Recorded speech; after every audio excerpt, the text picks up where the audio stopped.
Hello, let me just get to the YouTube studio.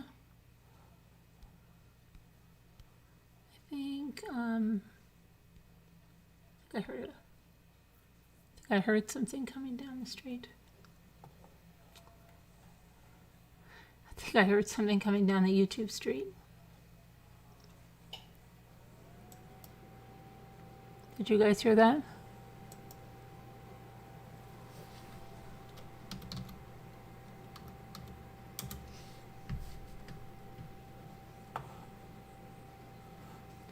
Did you guys hear that?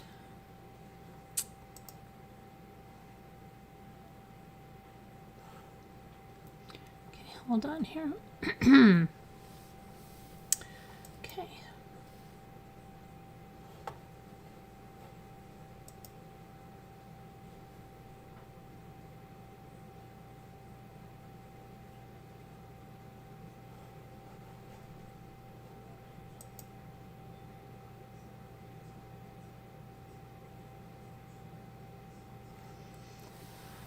All right, so here we are again. Deborah Vancouverton, Captain Lee fan. I wanted to let Carolyn know that I'm here. I'm laying down to listen until you fall asleep. Since today is Veterans Day, I have to go care for my mom since her home care won't be there. Oh, okay, Captain Lee. Thanks for letting me know. Hi, Jay Quinn. Hi. How are ya? Hi, Alicia. Deborah Vancouverton, Kathy Allison.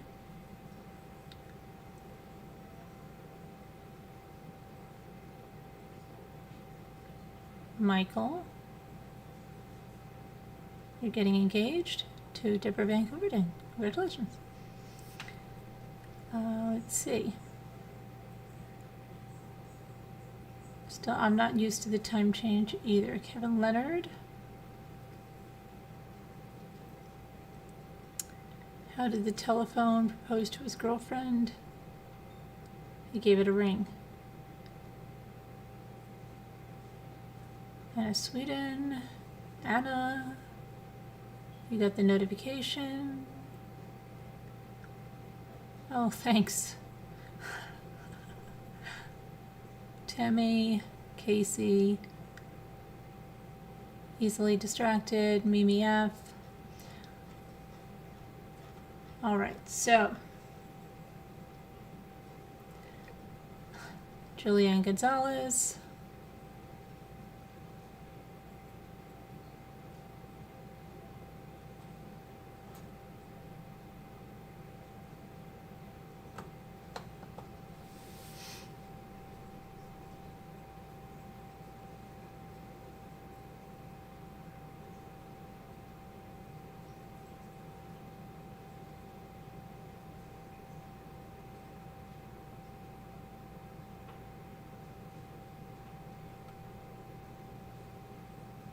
Hi, Ann Cheever.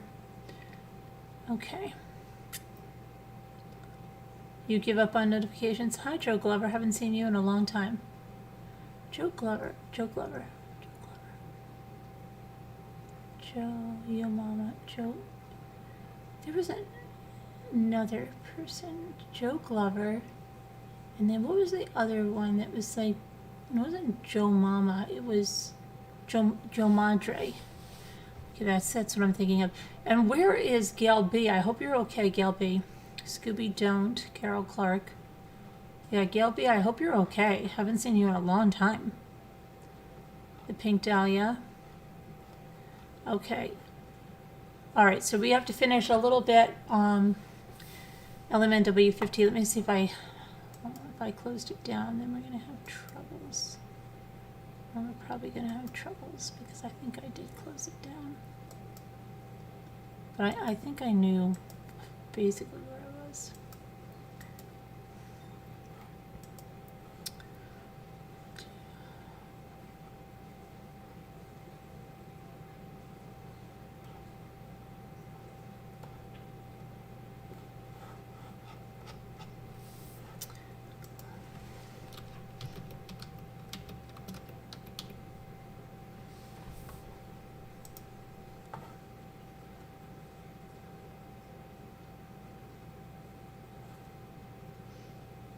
So attorneys accuse prosecutors and investigators of hiding exculpatory evidence in Tuesday's hearing. So that was what we went over last night with Barry. So all the stuff, and that's what we're going to start to see in these documents, which we were seeing last night. Right?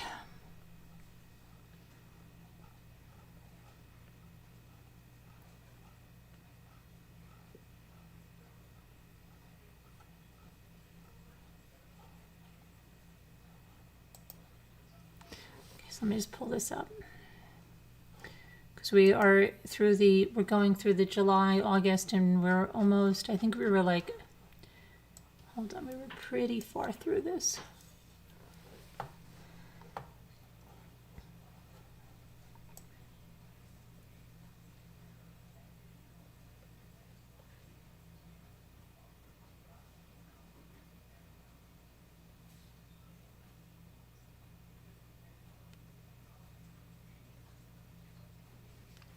We were like right around here somewhere.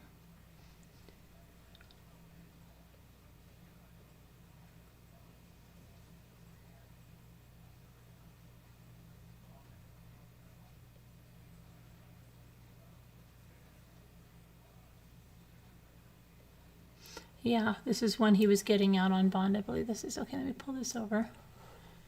So this is when, okay, he was agreeing that he's going to surrender his passport, blah, blah, blah, blah, blah. I understand that the violation, we did that. Motion to dress out for the preliminary hearing, we read that. And I believe this is where we were, which is the motion for prosecution to inventory discovery produced after June 2nd. Mr. Barry Morphew, by and through undersigned counsel, respectfully requests that the court order the prosecution to produce a discovery inventory instead of the defense and in support of the following. And I believe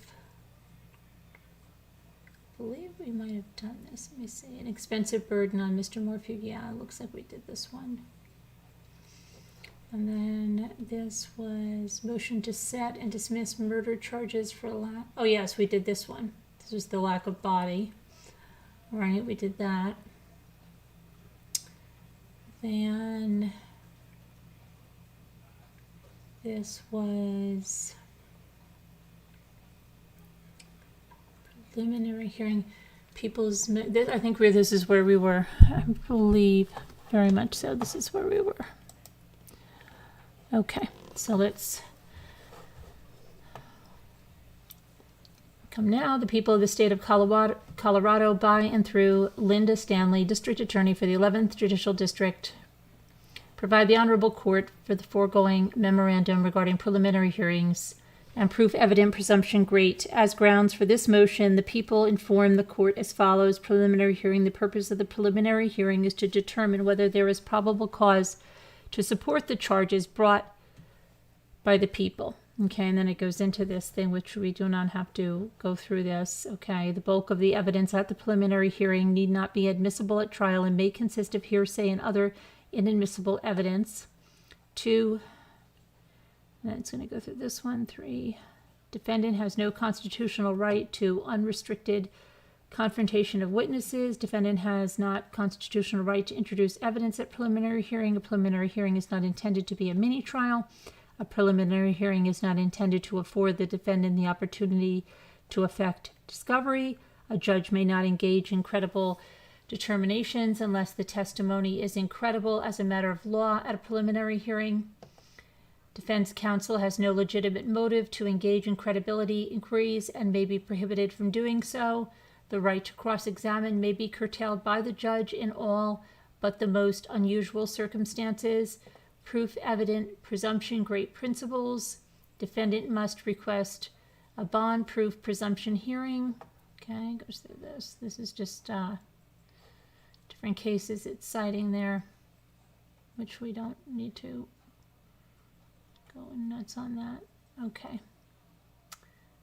Notice of deposit. So, what am I, the people of the state of Colorado.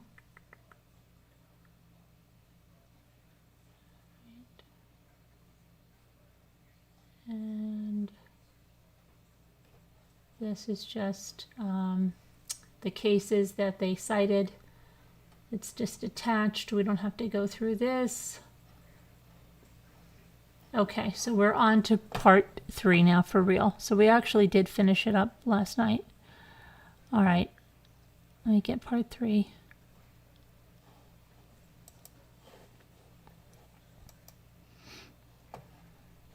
So this is going to be September through October 15th.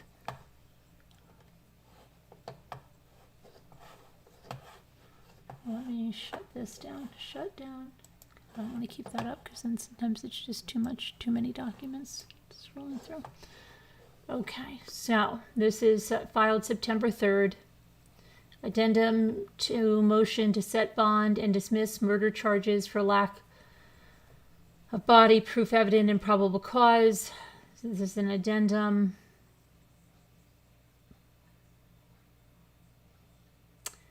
This addendum supplements the dismissal motion to focus on proof evident presumption, great, addressing the court's inquiry on the standards for evaluating the prosecution's case. As discussed in the motion, prosecutors who lack evidence of a body while relying on legally insufficient suppositions and inference stacking cannot even establish probable cause. Necessarily, the prosecution fails to meet the PE-PG burden of proof, which is greater than probable cause but less than the standard of beyond a reasonable doubt required for conviction. The prosecution's PE-PG burden is high because it must overcome constitutional presumptions of innocence and right to bail. Bail must be set unless the prosecution carries its burden of showing that its proof is evident and the presumption of conviction is great. Okay, necessarily to conclude the presumption of conviction is great, the court must find that the prosecution's proof evident overcame the same constitutional presumption of innocence that it will instruct a jury to apply at trial. By definition, for proof to be evident, it must be easily seen or understood. Okay.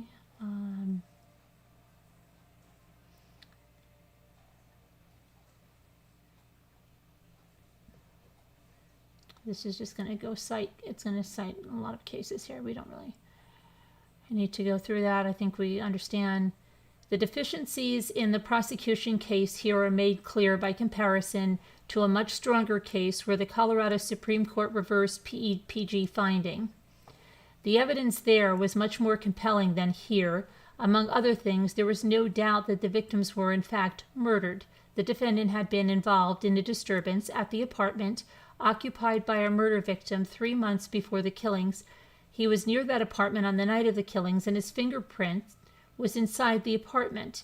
But the hearing also disclosed some discrepancies in the people's evident proof against him. Now, you remember if when this was really happening, we were saying were there any cases that they did say it wasn't going to move forward, and we were trying to look for that. So they're citing cases here now. The Colorado Supreme Court reversed a detention order by holding the requisite standard to hold the defendant without bail had not been satisfied. The proof of guilt offered by the people is neither evident nor the presumption of guilt great. The flaws in the prosecution case are only magnified by the inability to prove the threshold element of a body. To establish guilt in a criminal case, the prosecution must prove the body of the crime. Technically, the body of crime consists of 2 components, an injury and unlawful conduct causing that injury. In a homicide case, the body of crime means the first 2 of 3 required elements. First, the death. Second, the criminal agency of another as the cause. Third, the identity of the accused as the other. To this extent, the prosecution suggests, okay, this is going to go in there, so we're not going to go through that whole case, but here's the conclusion. No clear, much less credible and convincing proof makes evident the body of the crime and Barry Morphew's guilt of first-degree murder. After 4 days of supposition-filled testimony, only one thing's clear. The prosecution has no idea, or even if the alleged murder occurred, it has no body and no plausible explanation of how one man could have hidden the body beyond without any trace in the home, car, or frozen grounds. No physical evidence of murder in the home or any car of course, no confession, the prosecution has utterly failed to establish a great presumption that a jury will convict Barry Morphew of first-degree murder.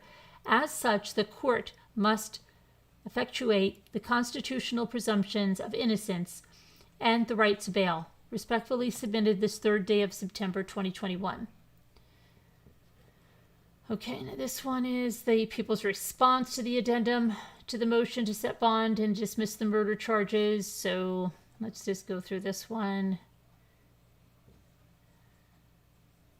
The Colorado Supreme Court has never adopted the clear and convincing standard for proof evident or presumption great, and has adopted fair likelihood that the defendant is in danger of a jury verdict of first-degree murder.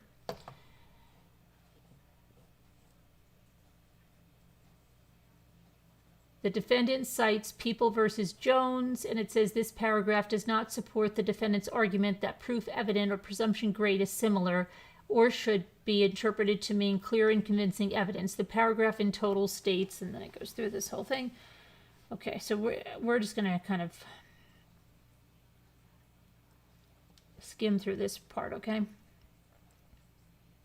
As the defense correctly points out, there is no requirement under the body of crime doctrine in a murder that requires a dead body. Where there is no body, the unexplained disappearance of the victim connected with the other circumstances have been held sufficient not only for probable cause, not only for proof presumption, but also to uphold convictions.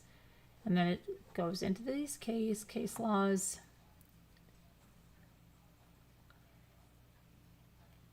Keeps going. Okay, let's go over here. The evidence presented at the 4-day hearing in this case on these issues is more than sufficient to find probable cause and that the proof is evident or the presumption great. And that's by the prosecution. Okay, they're saying, yeah, we did do enough. Okay. This is a certification of service. Okay. Next thing is the entry of appearance of Sean Connolly. Sean Connolly hereby enters his appearance as co-counsel for Mr. Barry Morphew in the above captioned matter for the purpose of presenting an oral argument on Friday, September 17th.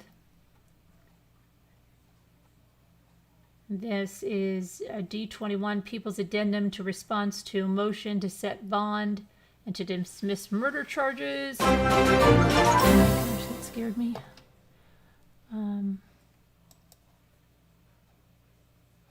Thank you for being you, Carolyn. You're the best. Oh, thank you, Tammy. Okay, so now we have comes now the people of the state of Colorado, buy-in through Linda Stanley. The bail should be denied when the circumstances disclosed indicate a fair likelihood that the defendant is in a danger of a jury verdict of first-degree murder. So they wanted bail denied. They went through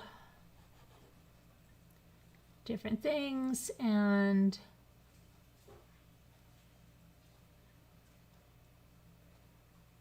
a lot of citing of other cases.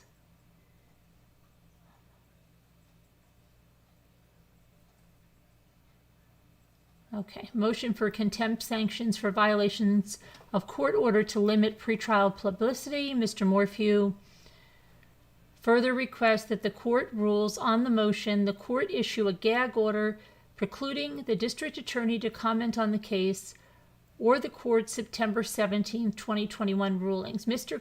Morphew states the following as grounds. Thank you, Tammy.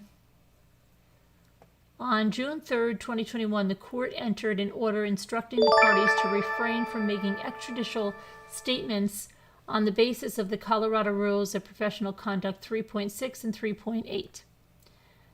DA Linda Stanley and her team have participated in numerous press conferences with the media and YouTube podcasts, including exclusive press conferences with Fox 21 and podcasts Profiling Evil and A Day in the Car. Even exchanged disparaging comments to lay people about the Morphew case.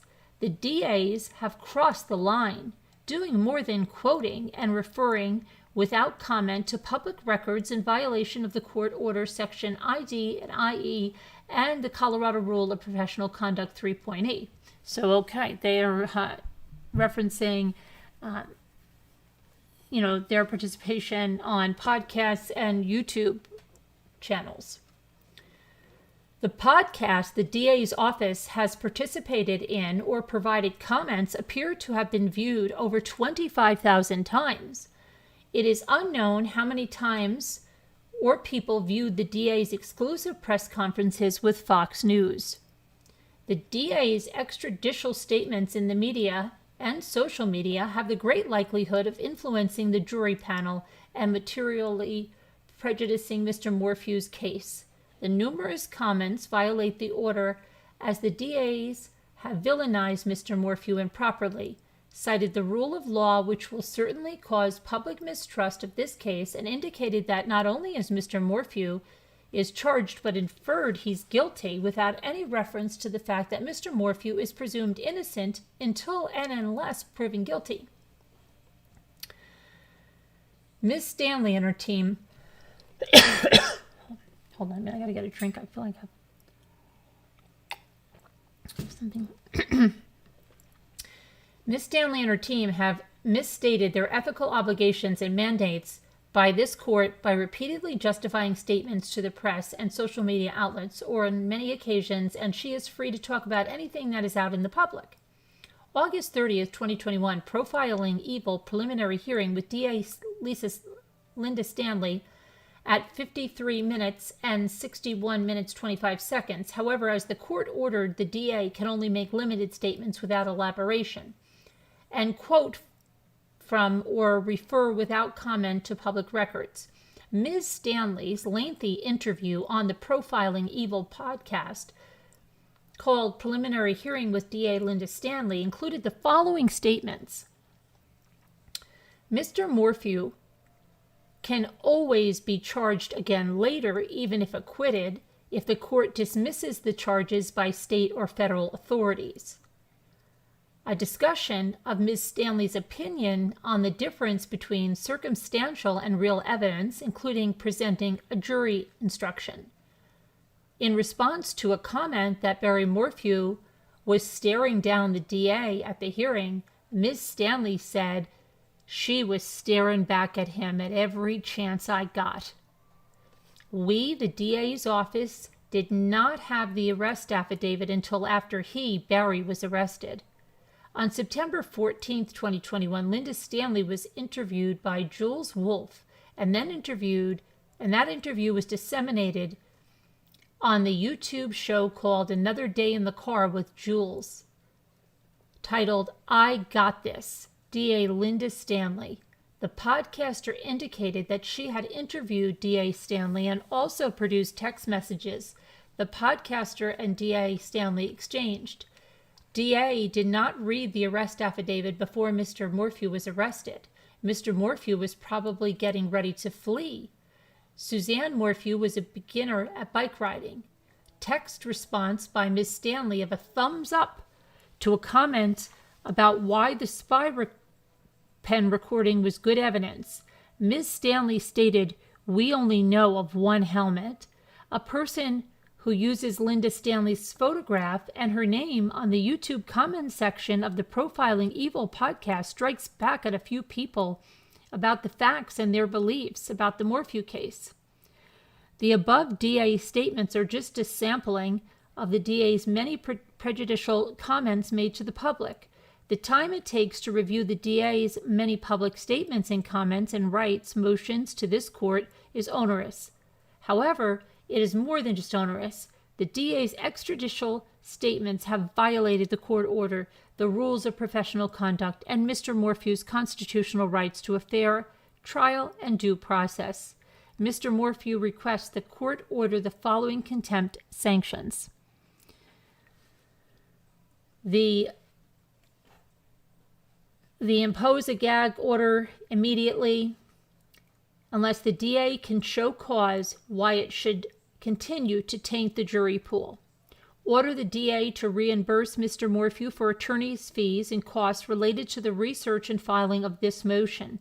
And if this case proceeds to trial, and if the case is tried in Chaffee County, the district shall pay for a jury pool conducted by a firm or defense counsel's choosing closer to trial to determine whether a fair and impartial, they forgot the word jury can be seated.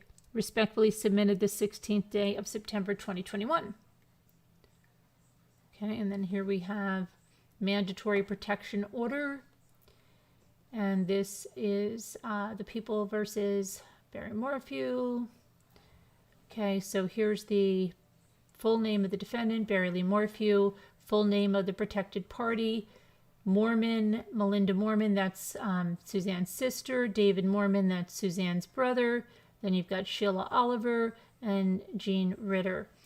So this is shall not harass, molest, intimidate, retaliate against, or tamper with any witness to or victim of the acts you are charged with committing, shall vacate the home of the victim or witnesses and stay away from any other location the victim or witnesses are likely to be found, shall refrain from contacting or directly or indirectly communicating with the victims or witnesses, shall not possess, purchase, or control a firearm or other weapon, shall not possess or purchase any ammunition, shall relinquish for the duration of the order any firearm or ammunition in your immediate possession or control, or subject to your immediate possession control, and shall do so within 24 hours. Okay. So this also says no contact except none. This order remains in effect until final disposition or further order of the court. And that was on 9/20. That's just standard information about protection orders. Here's another one for Cordova Cassidy and Wilson Holly Wilson. Same thing. Okay, this is an order amending the bond conditions. September 20th, after speaking with probation supervisor Katie Post over the weekend, the court has learned two things. First, intervention. The private probation provider in the 11th Judicial District can provide a GPS monitor. The court was told otherwise last week. Second, the intervention coordinator in Chaffee County has a social relationship with one of the Morphew children. Therefore, the court orders 1. Location monitoring with B through a GPS unit. Maintenance of the GPS unit will be through the Fremont County Office of Intervention, Inc., and monitoring will be through the Jefferson County Office of Intervention, Inc. In addition to traveling outside of Chaffee County to meet with his attorneys, Mr. Morphew may also travel outside of Chaffee County to service and maintain the GPS unit. Okay, and the next thing is motion for return of driver's license and truck. On September 17, 2021, the court did not find that there was proof evident or presumption great that Mr. Morphew would be convicted of murder in the first degree and set a $500,000 cash bond. After the court adjourned, but while all parties and the public were still in the courtroom, defense counsel asked the 5 prosecutors if they would return Mr. Morphew's driver's license to him.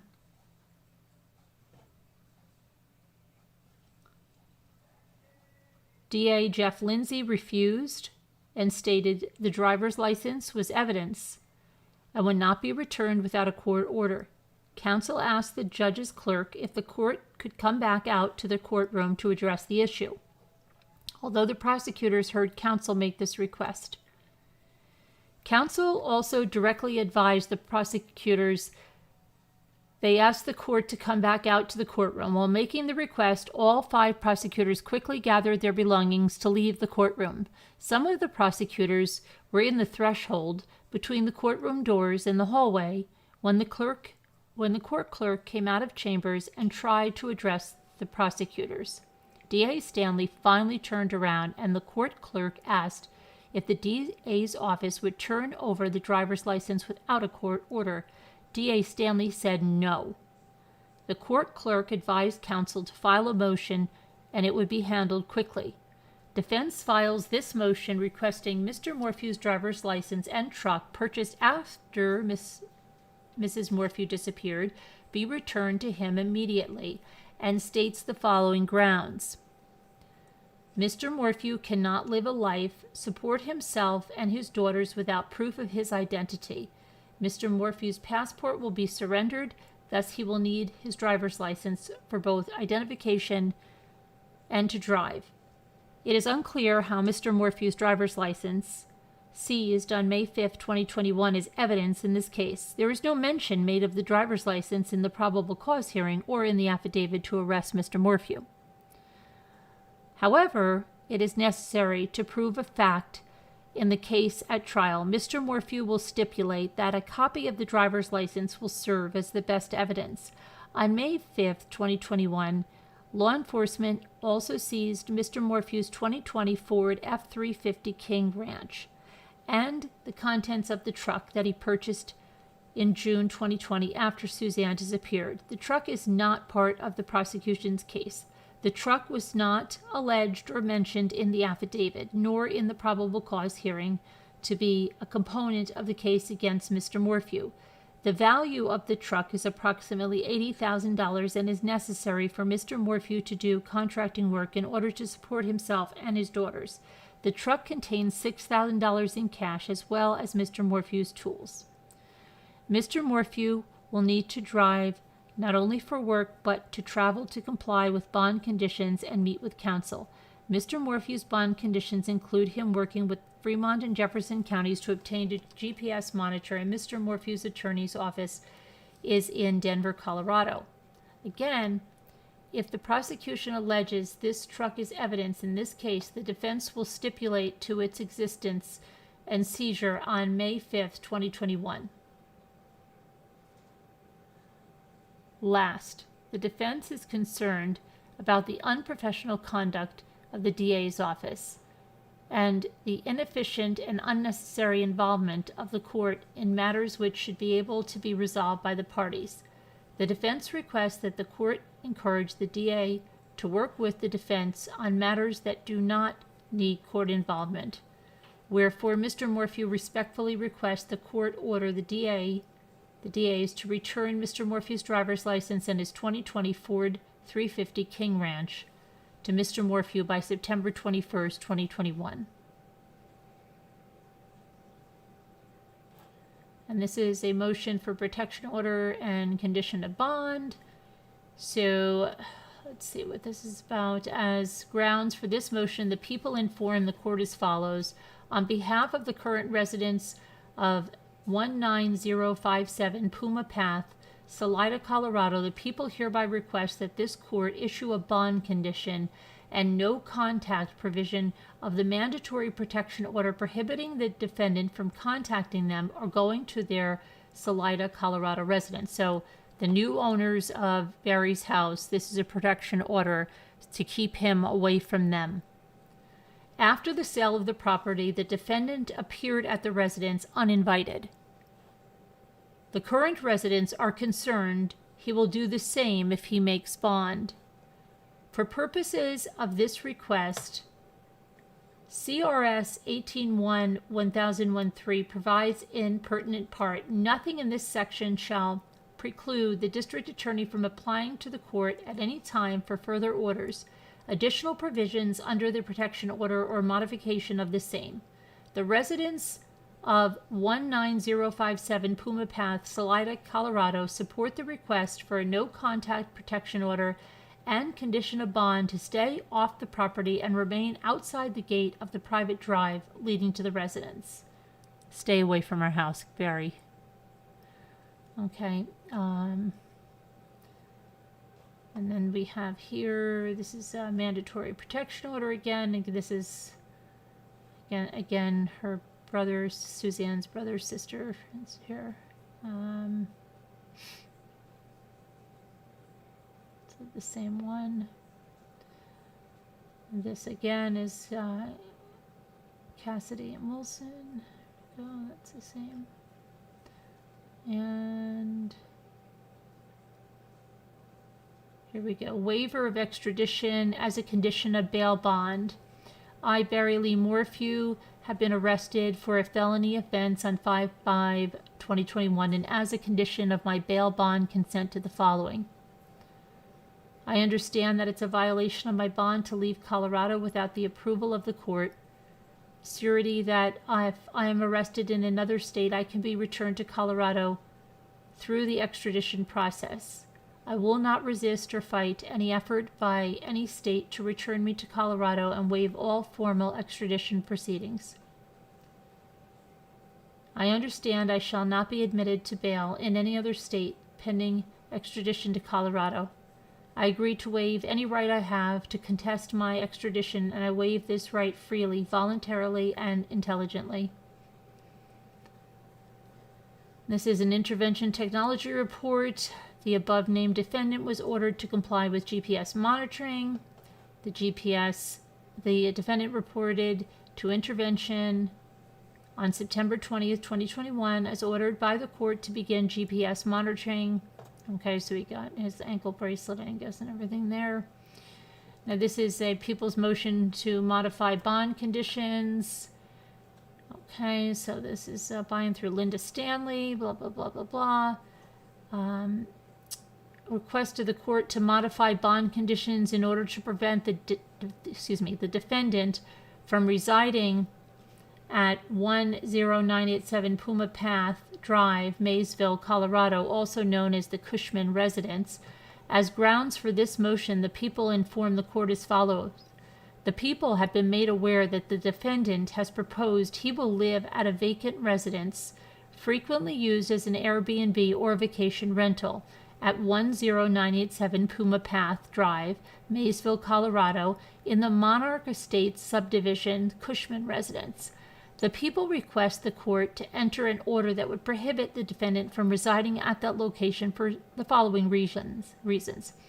The Cushman residence is only a few hundred yards away from the 10957 Puma Path residence. The people have requested the defendant be ordered to stay away from the Puma Path residence. They want him out of there.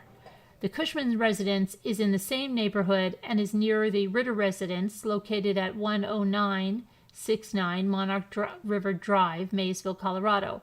The Ritters have been very clear that they do not want to have any contact with the defendant. Therefore, if the defendant is allowed to reside in the neighborhood, this will undoubtedly make the Ritters, at the very least, uncomfortable and possibly not wanting to come to reside at their home any longer. If the defendant resides at the Cushman residence, he will undoubtedly find it difficult, if not impossible, to abide by the orders of the court.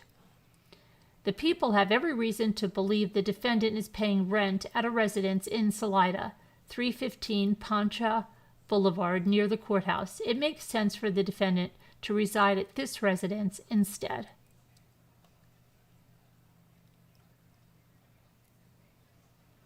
Okay, and this is the response to the people's motion to modify the bond conditions. Mr. Barry Morphew, on September 17th, Mr. Morphew was granted bond after being jailed for 138 days. Mr. Morphew was released on September 20th on a $500,000 cash bond with the condition that he reside in Chaffee County. Mr. Morphew intends to fully comply with all court orders. As the court is aware, Mr. Morphew did not have a residence in Chaffee County as of September 20th, 2021. Mr. Morphew requested to reside at his daughter's residence in Gunnison, Colorado. Fortunately, Mr. Morphew's friends and former neighbors, the Cushmans, offered to allow Mr. Morphew to reside on their property in Chaffee County in a rental unit. Mr. Morphew does not have a better option for a residence in Chaffee County. Contrary to the DA's belief that Mr. Morphew does not pay rent at a Poncha Boulevard address, nor has he ever spent the night at that address. The address is Shoshana Drake's. The court should not order Mr. Morphew to live at an unrelated woman's home whom the DA's wrongly implied he had an affair with before Suzanne disappeared. At the DA's request, the court entered a protection order against Barry Morphew, prohibiting him from contact with numerous witnesses in this case, including Jean and Martin Ritter. On September 20th, 2021, the prosecution requested that the court enter a protection order preventing Mr. Morphew from entering onto 19057 Puma Path property. Of course, Mr. Morphew has no intention of permission to enter that property. Today, the prosecution asked the court to order that Mr. Morphew be required to move from private property as the Ritters may be uncomfortable with Mr. Morphew living nearby. The Ritters and the Cushman's homes are not visible from one another.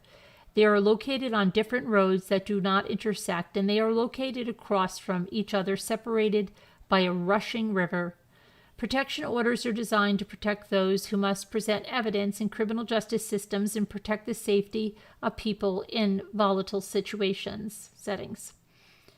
There is no authority for a court to issue a protection order because a person may be uncomfortable.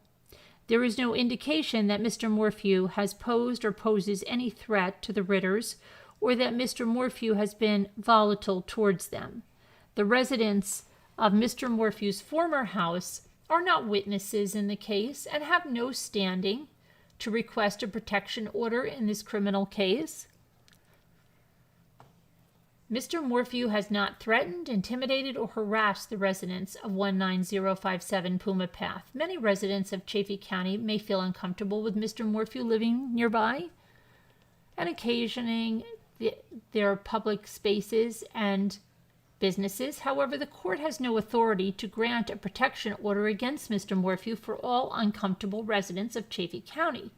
Mr. Morphew was given the standard general orders to refrain from harassing and intimidating witnesses in this case.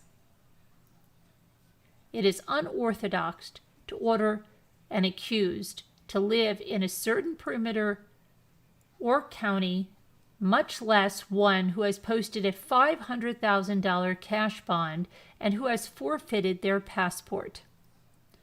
Given that there are less than 17,000 adult residents of Chaffee County, and given what the DA's office has publicly indicated about Mr. Morphew and the case, the defense has great concerns about Mr. Morphew's ability to obtain a fair and impartial jury when he and the criminal allegations are well known to most of the residents of Chaffee County who Mr. Morphew is required to live amongst. However, Mr. Morphew's requests to live in Gunnison County were denied, and Mr. Morphew is in full compliance with the court orders. Wherefore, Mr. Morphew respectfully requests the court deny the people's motion to modify bond conditions. Respectfully submitted this 21st day of September 2021.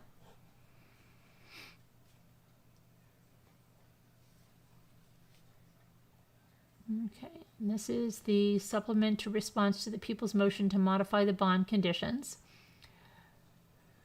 Mr. Barry Morphew, by and through the undersigned counsel, hereby supplements his response to the people's motion to modify board conditions based on learning new information that the prosecutors and their law enforcement are attempting to or have improperly influenced witnesses and potential witnesses in the case. Upon information and belief, DA Lindsay and FBI Harris have recently contacted parties and witnesses involved in this case and 1. Encouraged them to read the arrest affidavit as proof that Barry is guilty of murder in the first degree. 2. Attempted to or did scare witnesses into believing Barry is dangerous and they need protection orders from Mr. Morphew. And 3. Attempted to convince the homeowners where Mr. Morphew is currently living to kick him out, and advised them that since Mr. Morphew had enough money to bond out, he has enough money to rent a hotel room for the duration of the case. 2. As instructed by the ABA Criminal Justice Standards Prosecution Function 3.4, the prosecutor or the prosecutor's agents should not act to intimidate or unduly influence any witness. The court should not entertain the prosecution's motion to modify bond conditions because it is unjustified and unreasonable. Additionally, it is apparent that they may be in violation of Colorado rules of professional conduct and the ABA criminal justice standards by creating this irrational fear with essential witnesses in the case that Mr. Morphew is a danger to the public while he is on bond, and attempting to convince them that Mr. Morphew is a murderer. Since it appears the prosecutors and law enforcement have audio recorded or videotaped nearly every conversation it has had with witnesses, the prosecution should produce the tapes of conversations they have had with individuals who they attempted to or did obtain protection orders for, and other witnesses they have contacted about Mr. Morphew's living arrangements. This includes, but is not limited to, conversations with the Wexlers, the new homeowners of the Morphew Puma Path home, the Ritters, and the Cushmans. If the recordings or notes exist of those conversations with witnesses and potential witnesses, and they are not immediately produced to the defense, the DA will be in further violation of the June 4th, 2021 court order and CRCP Rule 16. Wherefore, Mr. Morphew respectfully requests the court deny the people's motion to modify bond conditions.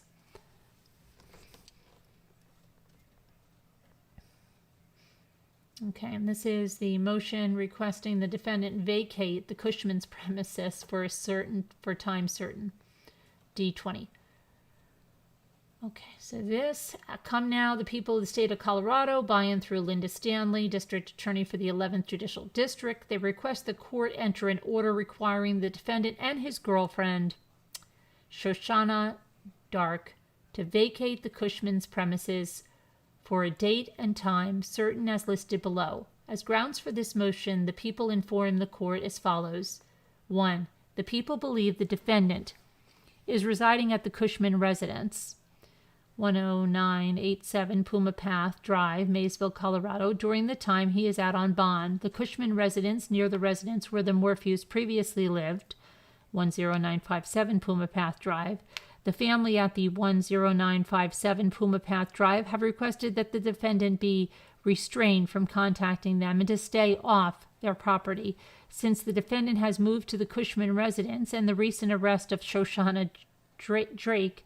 Remember when she was arrested for going there and picking up a package, remember? For trespassing on their property, the family has stopped using the residence. We're out of here, right? Okay.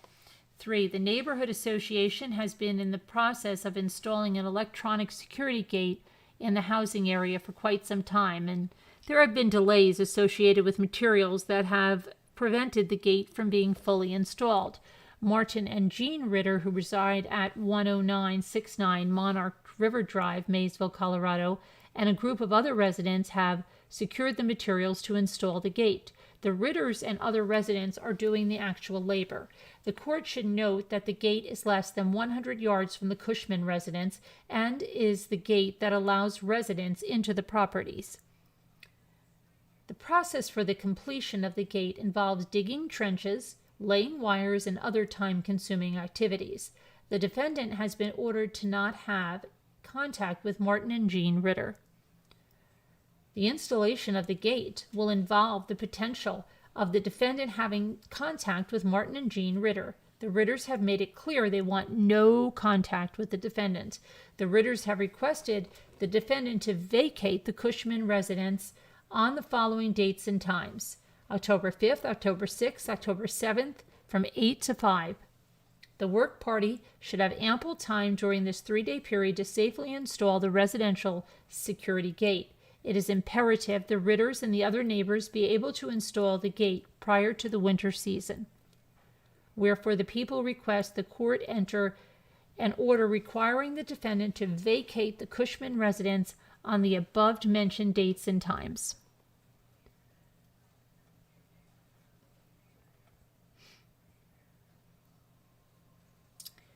And this is D20, the people's response to defendant's motion for prosecution to inventory discovery. So on August 6, 2021, the court requested and the defense consented to an inventory of discovery that has been provided by the people. The defense now has abandoned and broke their promise to this court and insists instead that the court should enter an order requiring the people to undertake such a task. without citing any authority whatsoever. The defense alleges the court has authority to enter the order because it is more fair and cost efficient.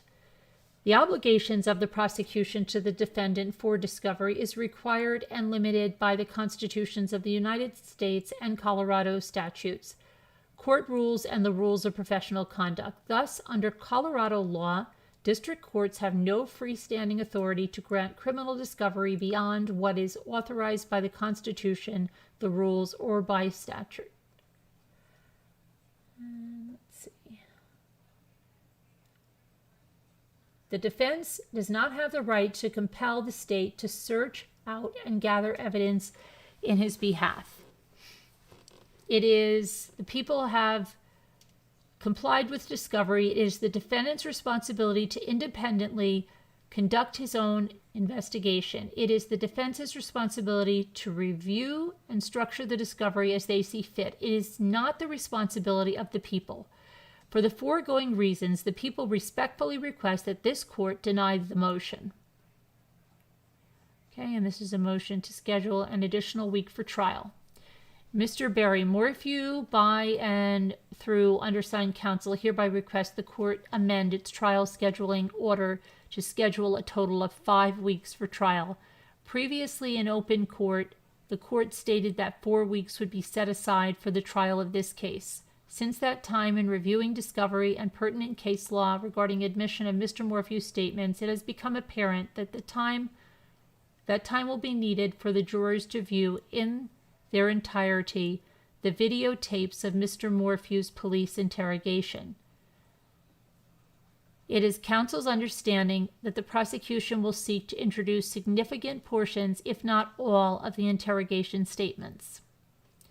It is anticipated that Mr. Morphew will introduce the remainder of the statements. The prosecution cannot be heard to argue that any rule against self-serving hearsay will make the remainder of the interrogation videos inadmissible. On September 13, 2021, the Colorado Court of Appeals ruled that there is no per se rule prohibiting the admission of self-serving hearsay by a criminal defendant.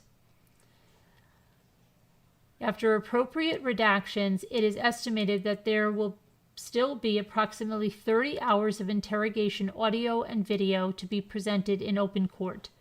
Previous estimates of the time required for trial were based upon jury selection and witness testimony. Counsel has not included the time for the playing of the videotapes.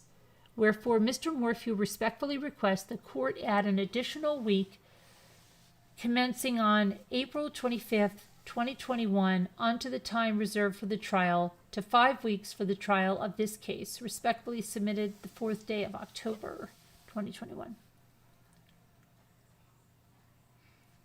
Okay, and this is the response to the DA's motion for Mr. Morphew to vacate his residence for time certain.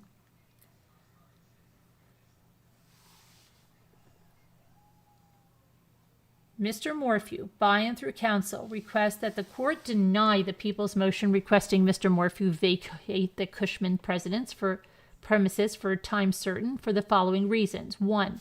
The people do not just believe Mr. Morphew is a resident at the Cushman's residence. They know exactly where he is living. The people have called the Cushmans and encouraged them to kick Mr. Morphew out of their home. And the people have installed a game camera without a warrant not far from the residence to monitor the movements of Mr. Morphew and all residents on Puma Path. 2. The people's misstatements to the court are important, as the Ritters have been great friends and supporters of Barry Morphew and the Morphew family from May 10, 2020 until September 2021. The timing of the Ritters' newfound fear of Mr. Morphew is concerning. Their fear and claimed need for protection against Mr. Morphew appeared to be only after the people contacted the Ritters about the case against Barry Morphew. The Ritters are essential witnesses in the case, and the prosecution has yet to produce any of these conversations regarding the Ritters' newfound fear of Mr. Morphew through discovery. The people are also making it appear that Mr. Morphew's presence has caused the neighbors to flee their homes.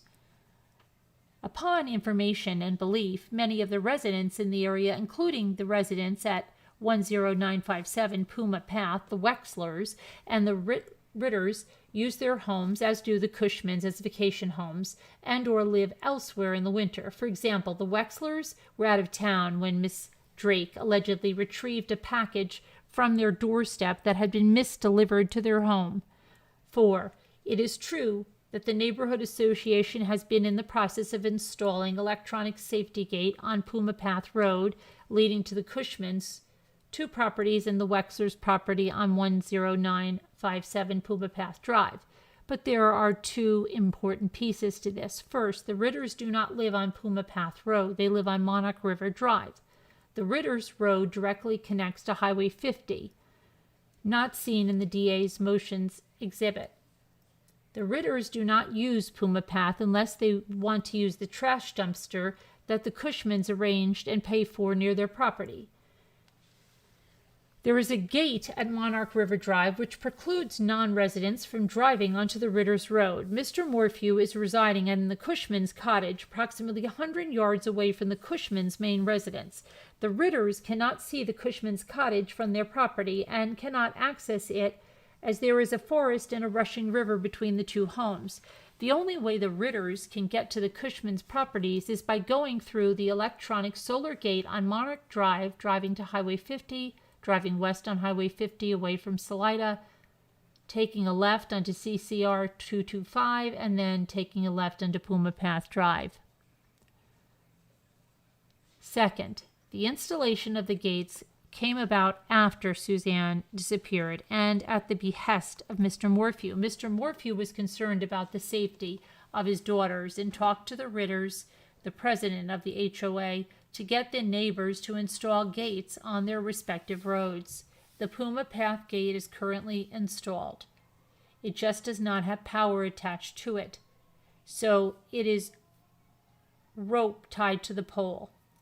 The Cushmans understand it is a solar panel that will be installed to operate the gate. The gate is approximately 100 yards from the Cushman cottage. And upon information and belief, the gate is not visible from the Cushman cottage. With the understanding that the Ritters are claiming that they will be personally installing the solar wiring, Mr. Morphew will be sure to abide by the protection order. The people allege that the Ritters will not be able to safely install the gate with Mr. Morphew living near the gate. This absurd statement provides insight into what the people are telling witnesses in this case. Mr. Morphew presents no danger whatsoever to these neighbors or anyone else.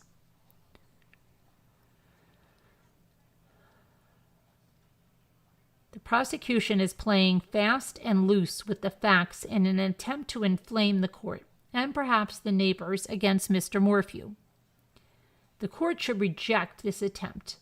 A lawyer who is not candid with the court gravely affects the effective administration of justice.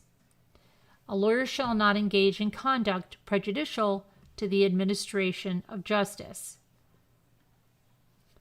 To assuage any unnecessary concerns, Mr. Morphew will not walk to the Puma Path gate over the next few days, and if he is in a vehicle going on to Highway 50, he will not communicate with them in any form.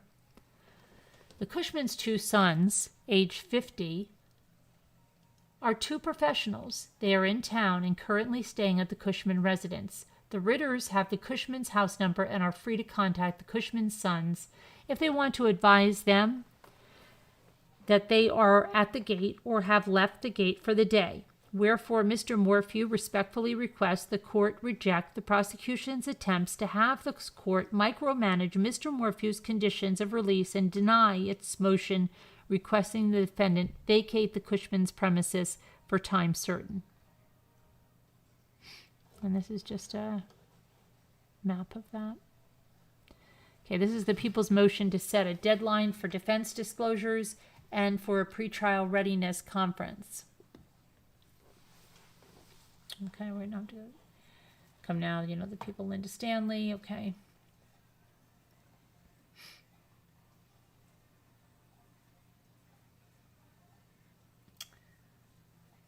The people move for an order requiring the defense to provide disclosure no less than 70 days before trial. Further, a pretrial readiness conference would be set more than 35 days before trial.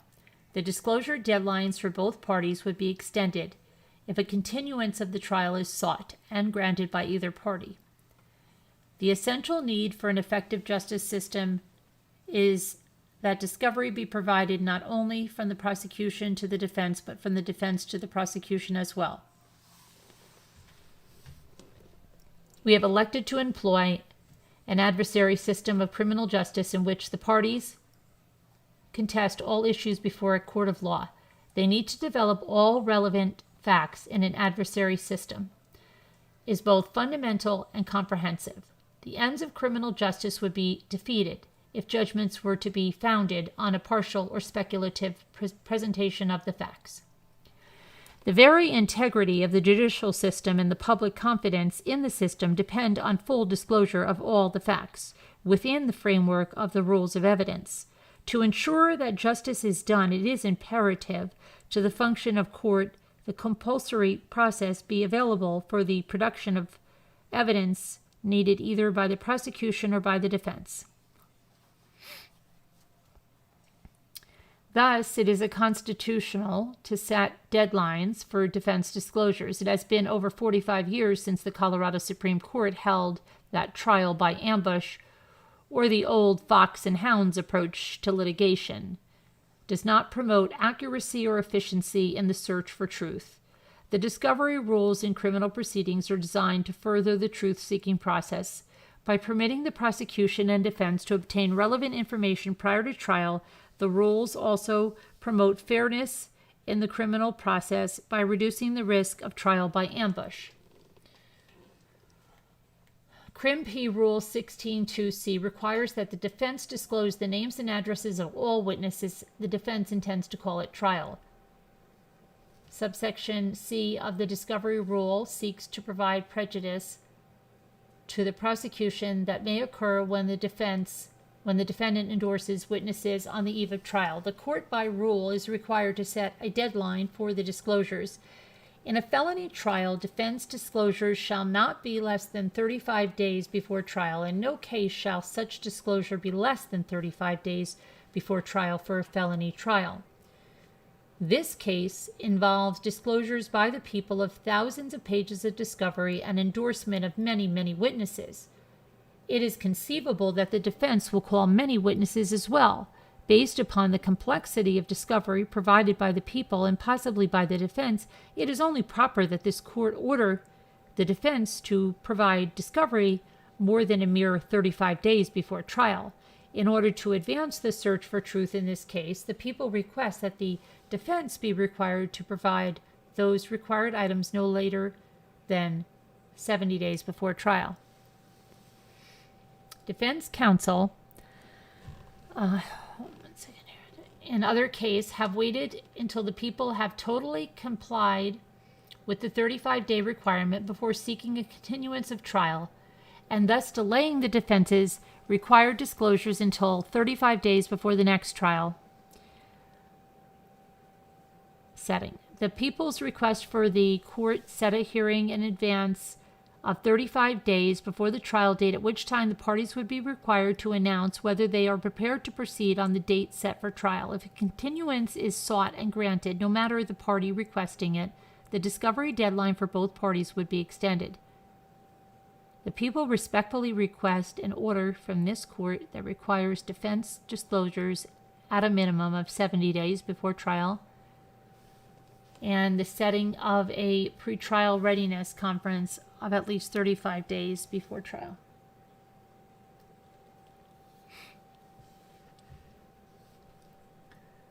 Okay.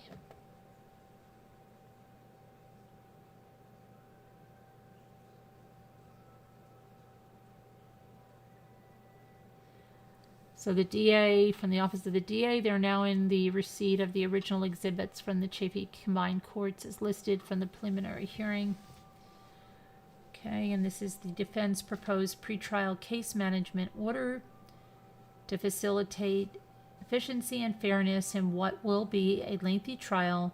the defense submits this proposed pretrial case management order D27. Pretrial motions. Given the voluminous discovery and numerous warrants, the defense requests the court extend the motion filing deadline. The defense proposes that all motions, except motions in limine and motions directed to expert testimony as addressed in the subsequent sections, shall be filed no later than December 7th, 2021. The non-moving party shall have 30 days thereafter to respond to any motion. Motions in limine shall be filed no later than 28 days before trial, and the non-moving party shall have 14 days to respond thereto. Any motion filed after these deadlines must state with particularity the reasons that the motion was not timely filed. The defense suggests the court set aside 5 days of motions hearings in late January or early February 2022. Expert disclosures. Mr. Morphew moves for the court to order the prosecution to disclose its experts, disclosing the underlying facts or data supporting the opinion, as well as providing a written summary of the testimony describing the witness's testimony, if no report has been prepared by the expert. This includes the production of the expert's opinions and results of testing, any notes taken by the expert before and after the testing, the expert's resumes, curriculums, CVs, history of testimony, opinions or summary of opinions, a list of published articles, list of lectures, trainings attended, and certifications. Expert testimony is that which goes beyond the realm of common experience an ordinary person would have.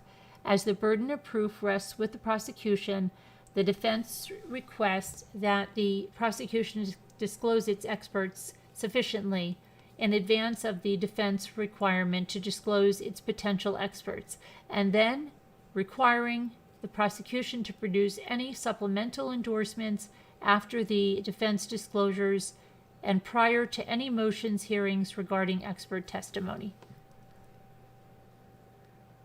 The defense suggests the following timeframes for production. Production shall file its expert disclosures pursuant to Crim P 16 1AD3 and all other materials ordered by the court related to the expert as soon as practicable, but in no event no later than January 14, 2022. Defense file its expert's disclosures, all materials ordered by the court to that expert by February 4th, 2022.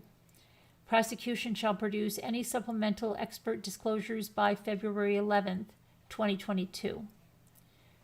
If the party intends to object to the admissibility of any expert testimony under CRE 702, or for any other reason, such objection must be addressed in a CRE 104 motion filed by February 25th, 2022. If such a motion is filed, the court will decide whether a hearing is required. However, the defense suggests that the court set aside 2 hearing dates in March 2022 for that purpose.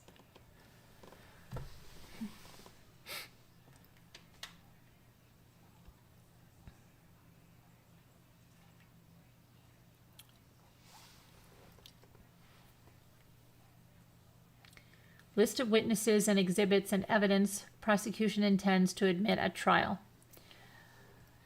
Crim P 16 1A 17 requires the prosecution to provide a written list of the names and addresses of the witnesses then known to the district attorney whom he or she intends to call to trial no later than 21 days after the defendant's first appearance. Although the rule is mandatory, the following timeframes will ensure the prosecution will comply with its obligations and ensure the defense is prepared for trial. As such, Mr. Morphew requests the court order the following deadlines. The state shall submit its written witness list as mandated, Crim P Rule 16, by November 9th, 2021. The state shall submit updates to the witness list when the prosecution knows it may call additional witnesses. The state shall produce a good faith witness list of witnesses it intends to call no later than 10 days before commencement of trial, with the name and, if known, the address and telephone number of each individual. Given the anticipated number of witnesses, the prosecution shall list the witnesses in the order they are intended to be called.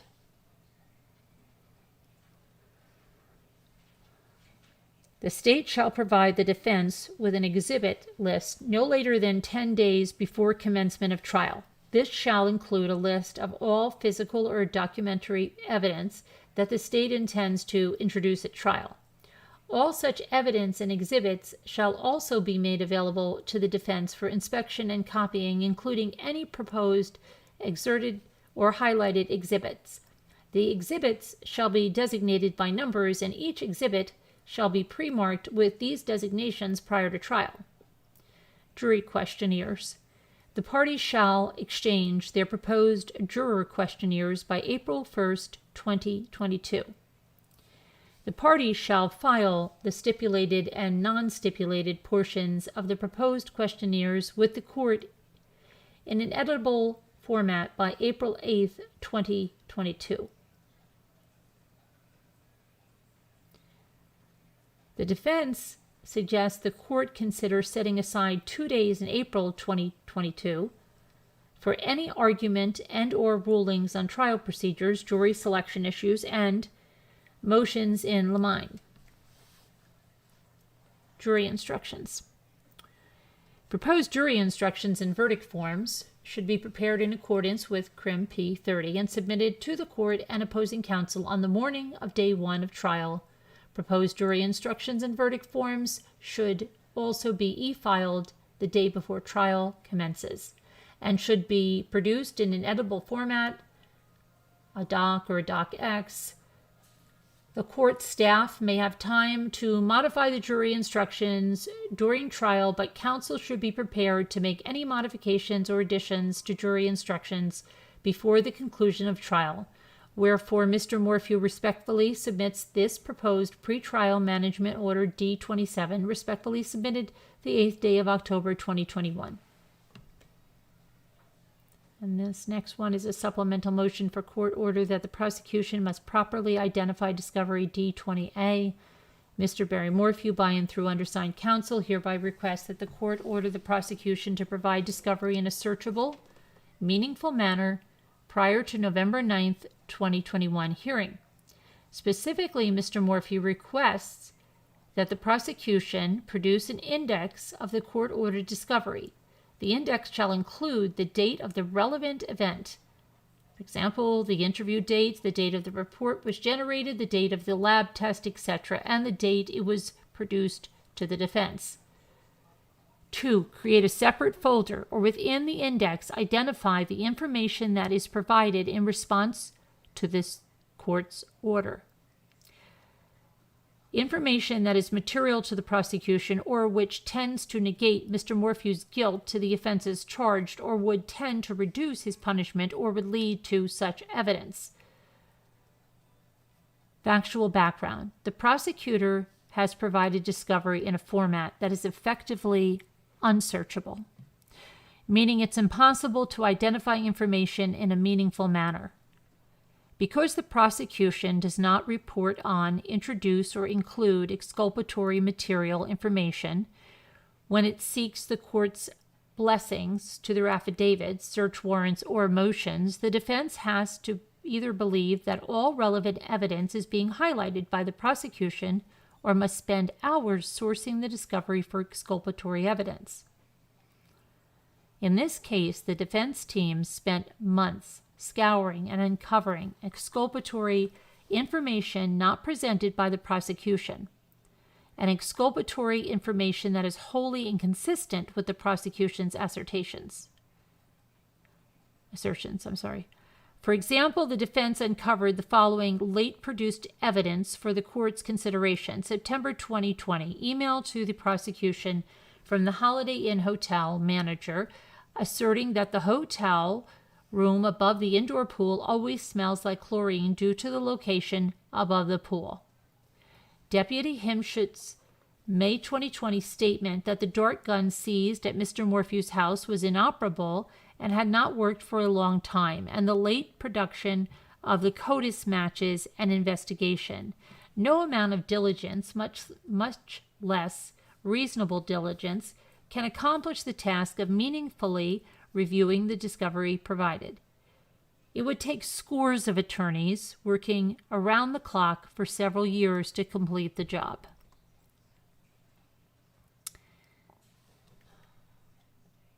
Okay, this is legal analysis, so this is just giving different cases.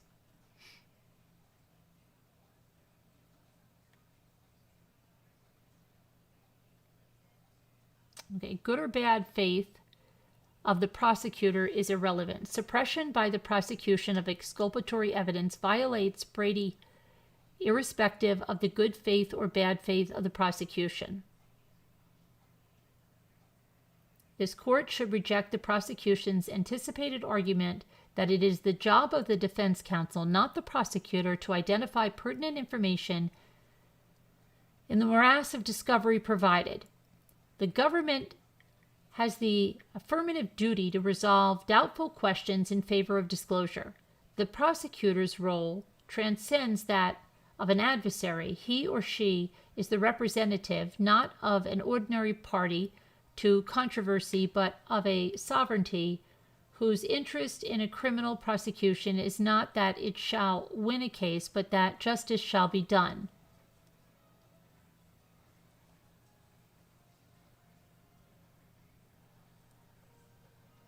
Mr. Morphew makes this motion and all other motions and objections in this case, whether or not specifically noted at the time of making the motion or objection, as a continuing objection based upon, in addition to, the above authority. The following grounds and authorities: the due process, trial by jury, right to counsel, equal protection, equal access to and administration of justice, right to defend life, cruel and unusual punishment, confrontation, compulsory process, right to remain silent, and the right to appeal clauses of the federal and Colorado constitutions and the 1st, 4th, 6th, 8th, 9th, 10th, and 14th Amendments to the United States Constitution and Article 2, Sections 3, 6, 7, 10, 11, 16, 18, 20, 23, 25, and 28 of the Colorado Constitution, Crim P 16 RPC 3.8.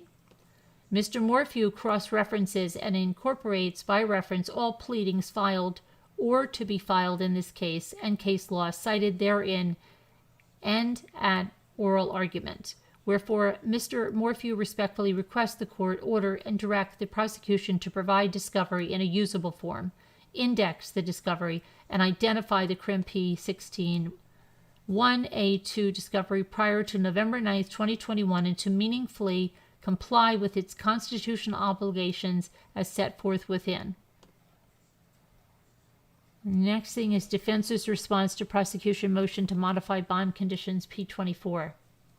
Mr. Barry Morphew. Factual background. The prosecution has submitted a report from Julie Stransky, Executive Director of Intervention, Inc., stating that she is unable to pick up a GPS or cell signal in the area of the defendant's home. Ms. Stransky does not give specifics, for example, how she defines the area. The prosecution does not address this report in its motion. Rather, in its motion, the prosecution asked the court order Mr. Morphew to not live at his current residence because residents at a different home in the neighborhood are uncomfortable and possibly contributes to them not wanting to continue to reside at their home any longer. The prosecution claims that the house of the neighbors who are uncomfortable is nearby. In fact, the only way to reach the neighbor's home is by car, getting on State Highway 50, having access to the community security gate, and the neighbor's home is over a mile away. The prosecution fails to mention that government agents approached neighbors and told them things, and that this contact is a substantial reason that the neighbors mentioned in the prosecution's motion are uncomfortable. The prosecution does not allege that there is an actual danger, risk, or reason for the neighbors to have any concerns whatsoever about Mr. Morphew. The prosecution does not allege that Mr. Morphew presents a flight risk, or that he will not appear in court or follow this court's orders. The prosecution suggests that this court order Mr. Morphew to live in a different residence. The prosecution fails to disclose to this court that the residence is already occupied by someone else. The prosecution does not inform the court that the Chaffee County Sheriff's Office checks on Mr. Morphew regularly. The prosecution does not inform the court that a game camera has been set up near Mr. Morphew's residence to purportedly monitor Mr. Morphew's movements. There is no guarantee that if Mr. Morphew is forced to live somewhere else, that a cell signal would be reached at that location, or that members of the prosecution's team wouldn't simply go talk to his new neighbors and make them feel uncomfortable also.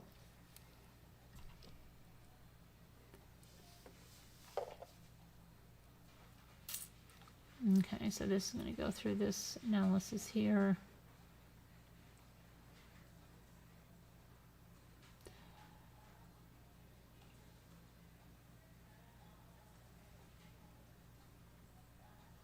Okay. The prosecution makes no allegation whatsoever that the current conditions of release are not sufficient to both ensure both Mr. Morphew's appearance in court and the safety of the community. With respect to the prosecution's vague allegation that it would be difficult, if not impossible, for Mr. Morphew to comply with his conditions of release, this is not a specific enough allegation to warrant the order requested. If the prosecutor is suggesting that the requested order can be justified simply because a neighbor does not want to have any contact with Mr. Morphew, all caps in the prosecutor's motion, contact in the context of a protective order or condition of release has a well-defined meaning. To constitute a violation of a no-contact provision or of a protection order, the defendant's conduct must involve physical touching or some element of direct or indirect communication or attempted communication with the victim.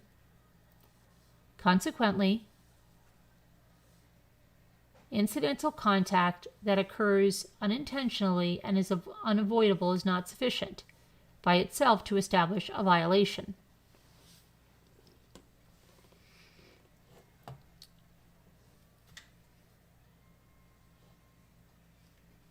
For example, if a defendant out on bond was driving down State Highway 50 and a protected person was driving the other way on State Highway 50, that might be any contact, capitalization in the prosecution's motion, but it would be incidental contact that occurs unintentionally and is unavoidable. That would not be sufficient by itself to establish a violation of a bail bond condition. With respect to the allegation that Intervention Inc. does not have sufficient reception for its device to work in the area of the defendant's home, notwithstanding the lack of specificity, the court's first move cannot be to force Mr. Morphew to move somewhere else. First, absent an address-specific coverage map for Intervention Inc. in Chaffee County, there is no basis to conclude that forcing Mr. Morphew to move would provide the type of reception that Intervention Inc. seems to need. Upon information and belief that there would not be sufficient reception in many areas of Chaffee County, is the court supposed to pull out a coverage map and go about ordering defendants to live only in certain areas of the county? This hardly seems to comply with the least restrictive alternative statutory commandment. More to the point, the court must consider whether continuous GPS monitoring of Mr. Morphew's every move, even inside his residence, is necessary to either ensure his presence in court or protect the community, or whether it is the least restrictive alternative. The prosecution makes absolutely no argument on this point, and the court has no facts before it to justify the type of bizarre order the prosecution seeks. The same is true of the prosecution's suggestion that because a neighbor is uncomfortable with where Mr. Morphew lives, this court can or should order Mr. Morphew to live somewhere else. Put simply, this is not a public safety concern. Not only does the prosecution offer no logical reason for its request, it offers no case law, statutory authority, or constitutional authority. Conclusion: Mr. Morphew makes this motion based upon his constitutional right to bail under Article 2, Section 19 of the Colorado Constitution. The statute listed above, the due process, right to counsel, equal protection, equal access to and administration of justice, and the right to defend liberty clauses of the federal and Colorado commissions, included but not limited to the 1st, 4th, 5th, 6th, 8th, 9th, 10th, 14th Amendments to the United States Constitution, and we know all this drill. We don't need to go through that. Wherefore, Mr. Morphew respectfully objects to the prosecution's request that this court order him to find a place to live where others won't be uncomfortable and where Intervention, Inc. has GPS reception.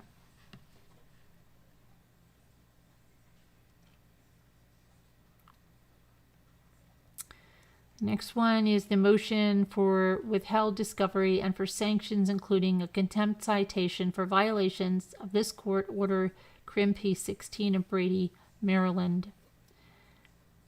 The defendant, Barry Morphew, can we know this whole thing? The defendant does not know what the prosecution has in its possession and has not produced. However, based upon the prosecution's filings and testimony of the prosecution team, it is apparent the prosecution has made representations to the court regarding witness testimony or elicited witness testimony while withholding the following discovery in violation of court orders in Crim P16. All reports, recordings, and statements by all witnesses includes law enforcement statements and witness individual statements whom the prosecution has sought protection orders for and for whom the prosecutors represent to this court allege fear for their safety or express discomfort about Mr. Morphew's existence or presence. The version of the affidavit for arrest warrant which CBI agent Joe Cahill testified that he reviewed. Investigation and analysis regarding the unknown DNA and CODIS matches. D. Communications regarding the game camera position near Barry Morphew's residence and copies of the surveillance footage. All of the above material is clearly discoverable under Brady v. Maryland. The CODIS match material, the unknown DNA, and the draft affidavit were available and known to the prosecution and its witnesses before the preliminary hearing. However, the exculpatory material was not produced prior to the hearing or relevant witness testimony. The prosecution cannot be allowed to pick and choose when it discloses exculpatory and material evidence. The prosecution was obligated to provide this information prior to the preliminary hearing. We conclude that if evidence is material to the outcome of the trial, then the prosecutor must disclose that evidence in advance of the next critical stage of the proceeding, whether the evidence would particularly affect the hearing or not. In Attorney C, the Colorado Supreme Court explained that Brady's material... Okay, wait, we don't need to go through all that. Let's see. We don't need to go through all this. Mr. Morphew makes this motion and all other motions and objections in this case, whether or not specifically noted at the time in making the motion or objection as a continuing objection. In addition to the above authority, the following grounds and authorities, we don't need to go through this, wherefore Mr. Morphew moves that the court order the protection of the discovery identified above immediately to sanction the prosecution for its pattern of violations of Crim P16, Brady versus Maryland. Okay. And this is defense's response to prosecution motion to set a deadline for the defense disclosures and for a pretrial readiness conference. Prosecution's motion is premature until the defense receives the discovery in a coherent, usable format. The defense cannot adequately prepare for the case and certainly is not in a position to hire experts, determine trial witnesses, and disclose them. The prosecution stands in violation of its own obligations under the rules of criminal procedure, the Due Process Clause of the state and federal constitution, and the rules of professional conduct. Until the prosecution complies with its obligations, it's impossible for the defense to even begin the process of preparing for trial, determining what would be introduced and determining what, if any, experts would be necessary for the defense. The prosecution cites no authority for its requested relief. The prosecution cites 4 cases, none of which have anything to do with the timing of defense discovery obligations. And it goes over the 4 cases, which we're not going to go through. The prosecutor offers no justification for its request, saying only that the prosecution has provided thousands of pages of discovery, and 2, that the defense might seek a continuance in the future. These are not reasons for the requested relief. In fact, the volume of discovery provided would tend to support a request for additional, not less, time for the defense to make disclosures. The prosecutor does not cite any case holding that, particularly at this early stage of the proceeding, these 2 claimed reasons warrant the relief they speak, nor does the prosecutor show a body of examples of courts having taken this step. Even when Colorado had a death penalty, defense disclosures were not due under these rules until 35 days before trial. The prosecutors here have certainly made no case for why they need more time than the Supreme Court rules provide even for death penalty cases. The number of days before trial that the prosecutor proposed as the deadline, 70 days before trial, does not appear to have been based on anything. The prosecutor appears to have picked this number out of thin air. Adopting this arbitrary, made-up number would surely be an abuse of discretion. The prosecution's general statements about the importance of truth ignore the fact that the Colorado Supreme Court, by adopting the 30-day before trial rule for defense disclosures, has already performed the balancing.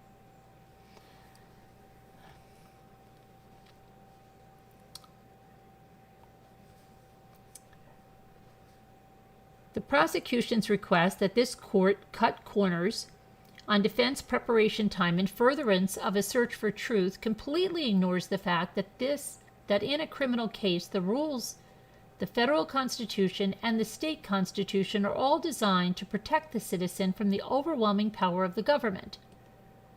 The citizen, not the prosecution, has due process rights. The citizen, not the prosecution, has the right to confront witnesses face to face. The citizen, not the prosecution, has the right to defend his liberty. The prosecution, not the citizen, has the burden of proof.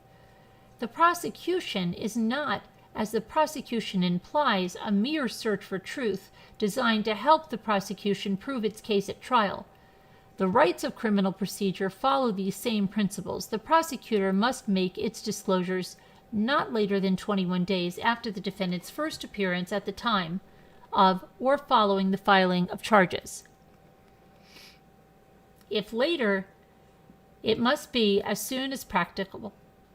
Even the defense disclosure provisions of Rule 16 are conditioned or constitutional limitations, not so the prosecution's obligations. The prosecution's request for pretrial readiness conference to be 35 days before trial is equally unsupported. It is not clear what legal significance the prosecution attaches to a pretrial readiness conference.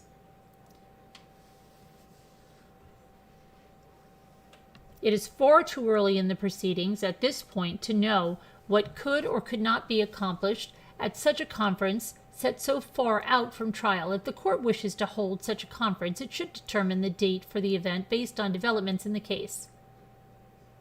This court should reject the prosecution's arbitrary proposed schedule at this time. The defense requests the court utilize D-27, Defense Proposed Pretrial Case Management Order, as a guide to impose deadlines to ensure that the parties will be prepared to proceed to trial as it is currently set. Okay, Mr. Morphew makes this response and objection, as he does all other motions and objections in this case, whether or not specifically noted at the time of making the motion or objection, as a continuing objection based upon, in addition to the above authority, the following grounds and authorities, the due process, trial by jury, yada, yada, yada. Wherefore, Mr. Morphew requests that this court deny the prosecution's motion and to utilize D27 defense proposed pretrial case management order as a guide to impose deadlines to ensure the parties will be prepared to proceed to trial as it is currently set. Respectfully submitted the 11th day of October, 2021. Okay. Order regarding a hearing on October 13th. The court has set a brief hearing on October 13th, 2021 at 3:30. At the time the hearing was set, there were several matters that required the court's attention. Since that time, additional filings have been received. The purpose of this order is to delineate what issues will be addressed at the hearing on October 13th, 2021. Issues to be addressed. 1. Defense motion for prosecution to inventory the discovery. They want that inventoried. 2. Prosecution motion to modify bond conditions. 3. Defense motion for return of truck and driver's license. 4. Prosecution's request for deadline for defense disclosures. 5. Defense request for pretrial case management order. And 6. Defense request to increase trial length. The court will also address the issue of pleadings being filed in a manner that does not allow public access to pleadings. The hearing is not eligible for expanded media coverage, therefore the hearing will not be broadcast to the general public via WebEx. The hearing will be broadcast via a locked WebEx feed. Attorneys, victims as defined under the Victims' Rights Act, court personnel, and witnesses may appear via WebEx. Public seating will be available but limited due to COVID distancing requirements. Seating will be on a first-come, first-served. And this is people's response to proposed pretrial management order. Okay, this is by the people of Colorado, by and through Linda Stanley, District Attorney. Pretrial motions. Motions and not, okay, expert disclosures, the witness list, exhibits list, juror questionnaire, jurors' instructions respectfully submitted. Okay, so she's got the management order of how it's going to go down. Then we have motion for order to show cause why the Chaffee County Sheriff should not be held in contempt for violation of this court's D8 order and request for discovery order D29.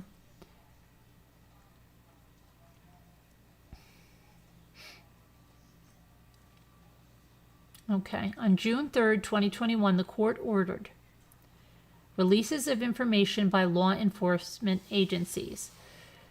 From the date of this order until the completion of the trial or disposition without trial, law enforcement officers shall not release or authorize the release of any extrajudicial statement or evidence for dissemination by means of public communication or to individuals other than those working for the parties if the law enforcement officers know or reasonably should know that it will have a substantial likelihood of prejudicing a criminal proceeding. Law enforcement officers and agencies are subject to the same restrictions as set forth above for attorneys in Section 1 regarding extrajudicial statements. In the cross-reference section of this court's order, Section 1 regarding extrajudicial statements, this court prohibits statements including but not limited to those concerning the character, credibility, reputation, or criminal record of a party, suspect in a criminal investigation, or witness or identity of a witness, or the expected testimony of a party or witness.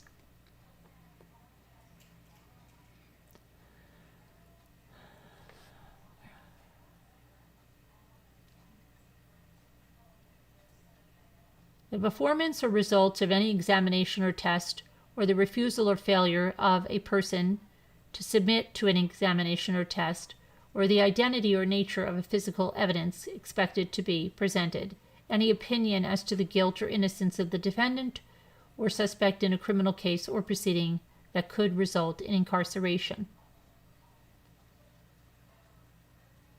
Defense investigation has revealed the law enforcement personnel has violated this order.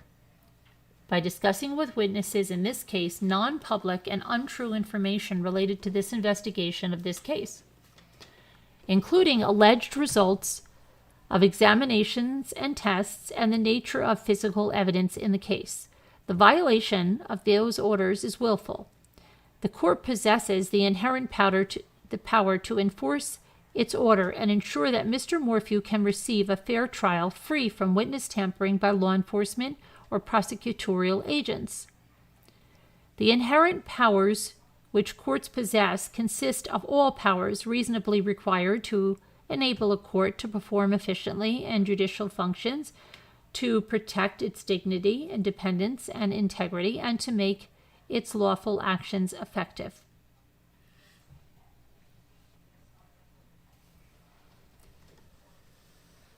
Mr. Morphew's request for preservation and disclosure of information related to these violations and witness tampering is based on the U.S. Constitution and the Colorado Constitution.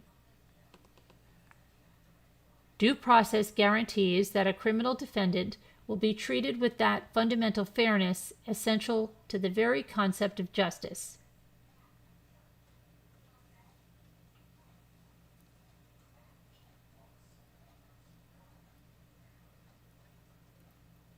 To satisfy this standard, the evidence must possess an exculpatory value that was apparent before the evidence was destroyed, and to be of such a nature that the defendant would be unable to obtain comparable evidence by any other reasonable available means. All of these principles apply here. Evidence that law enforcement personnel tampered with witnesses by telling them untrue things about the evidence in this case, including scientific evidence, will be highly pertinent in cross-examination of both the officers and the tampered with witnesses. Okay, that's citing in a case here. The court conclusion. Let's just go to this. Mr. Morphew makes this motion as he does all other motions. Okay, blah, blah, blah, whereas Mr. Morphew requests this court order a show cause why the Chaffee County Sheriff should not be held in contempt for violation of this court's D8 order and request for discovery, order to produce all reports and recordings of contacts and interviews with all witnesses in the case. So the sheriff, they want him held in contempt because they say he was telling witnesses untrue things and giving them results of scientific results that were not true and prejudicing so the witnesses, and Barry can't get a fair trial. Okay, next one, supplement to motion to return the truck and the driver's license. Mr. Morphew, we know that through his counsel, made a motion for return of his truck and his driver's license. The prosecution has not acknowledged or responded to that motion. On May 6, 2021, the court issued a search warrant authorizing search of the truck for certain items. The warrant authorized seizure of those items if found. The search warrant did not purport to authorize indefinite seizure of the vehicle. On May 7th, the truck was searched and an item seized report was completed. 11 items are listed. Mr. Morphew is not seeking return of those items at this time. The truck itself is not listed as the item seized report on the item seized report. On May 13th, 2021, the inventory, including the attached items seized, was filed with this court. Mr. Morphew has demanded return of his truck, and the prosecution and law enforcement have refused to comply without giving any reason. The retention of Mr. Morphew's truck by the Chaffee County Sheriff consists a seizure without a warrant in violation of the Fourth Amendment to the United States Constitution and Article 2, Section 7 of the Colorado Constitution. Further, the unauthorized retention constitutions are taking with due process of law in violation of the 14th Amendment to the United States Constitution and Article 2, Section 3 and 25 of the Colorado Constitution. This court has jurisdiction in order that the truck be returned to him. CRIMP 41C provides the mechanism for the return of property following an unlawful search and seizure. A person aggrieved by an unlawful search and seizure may move the district court for the county where the property was seized for the return of the property. If the motion is granted, the property shall be restored unless otherwise subject to lawful detention. Rule 41E of the Colorado Rules of Criminal Procedures provides for the return of property as follows. Motion for return of property and to suppress evidence. A person aggrieved by an unlawful search and seizure may move the district court for the county where the property was seized for the return of the property and to suppress for use as evidence anything so obtained on the ground that the property was illegally seized without warrant, or the warrant is insufficient, or its face or the property seized is not that described in the warrant, or there was not probable cause for believing the existence of the grounds on which the warrant was issued, or the warrant was illegally executed. The judge shall receive evidence of any issue of fact necessary to the decision of the motion. If the motion is granted, the property shall be restored unless otherwise subject to lawful detention. Almost all the grounds for return of property listed in the rule apply here. There has never been an order for the seizure of the truck, and certainly no order after the search was completed in early May 2021. The property seized, the truck, is not the object of the search described in the warrant. Rather, only the contents are to be searched or seized. No law permits indefinite retention of Mr. Morphew's truck without the prosecution seeking an order from the court and the court providing notice and an opportunity to be heard.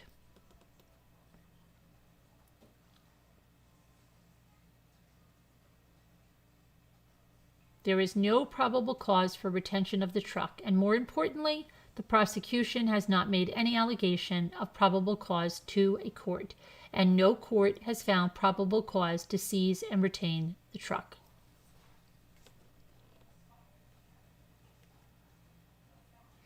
The burden is on the prosecution to establish probable cause that the truck itself is contraband. The truck is not contraband. This the prosecutor cannot do if he were to try. The truck is not contraband, nor is it evidence of a crime. All of the above arguments apply to Mr. Morphew's driver's license as well. Mr. Morphew requests that this court issue an order returning Mr. Morphew's driver's license and his 2020 Ford 350 King Ranch truck. Respectfully submitted, 12th day of October 2021. Notice of withdrawal of Sean Connolly. Attorney Sean Connolly hereby withdraws, for now as co-counsel for defendant Barry Morphew. The original entry was to represent a presumptively innocent individual at the proof evident hearing and any resulting appeal. That purpose now concluded, and no appeal being necessary, co-counsel now withdraws. This is people's response to motion for a court order that the prosecution must properly identify discovery.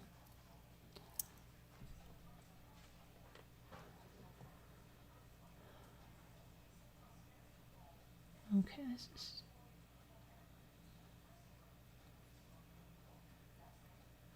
this is all because the defendant does not have to search out discovery. It is the prosecution's responsibility to provide it. The case in no manner can be construed to support the defendant's position. The defense further contends that somehow the prosecution's responsibility to provide discovery as a constitutional and rule matter requires the discovery be properly identified. There is no such requirement. The people are not going to make this discovery the way he wants. Okay, they're not doing it. They're saying that's what this is about. The people respectfully request that the defense motion be denied. And this is the reply to the prosecution's response. The supplemental motion for the court order that the prosecution must properly identify the discovery. Okay, so this is the defense's response to that. It is just going back and forth, back and forth. Prosecution does not dispute the fact that it has provided discovery without Bates numbers on the majority of the paper documents. The discovery has missing pages and is unindexed and virtually impossible to decipher.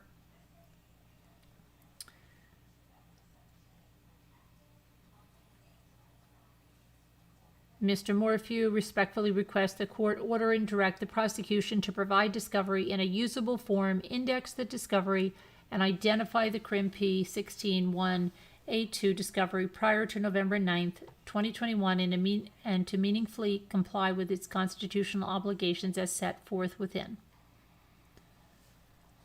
Okay, now, this is print minute orders. Let's see what this is.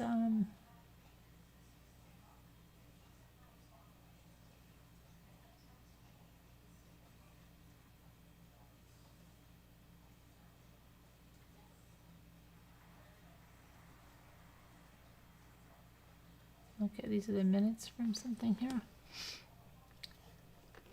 In person. The court addresses motion P24 and defense response to P24. DDA Lindsay makes record. ITAN makes record. The court orders it is a condition of bond that the defendant not be at the 19057 Puma Path home or premises. 2. GPS monitoring to continue, with the added condition that the defendant travel to Poncha Springs 1 time per day, every day, for GPS data to download. Okay, so he's got to go 1 time a day to download his GPS data. Defendant is not ordered to vacate the Cushman property. He can stay at the Cushman property. The court reminds the defendant that a no-contact protection order remains in effect for the Ritters. Don't go see the Ritters. The court addresses the issue regarding installation of the community gate to avoid contact with the Ritters. The court orders for the defendant to not travel in or out of the road during daylight on 10/19/2021.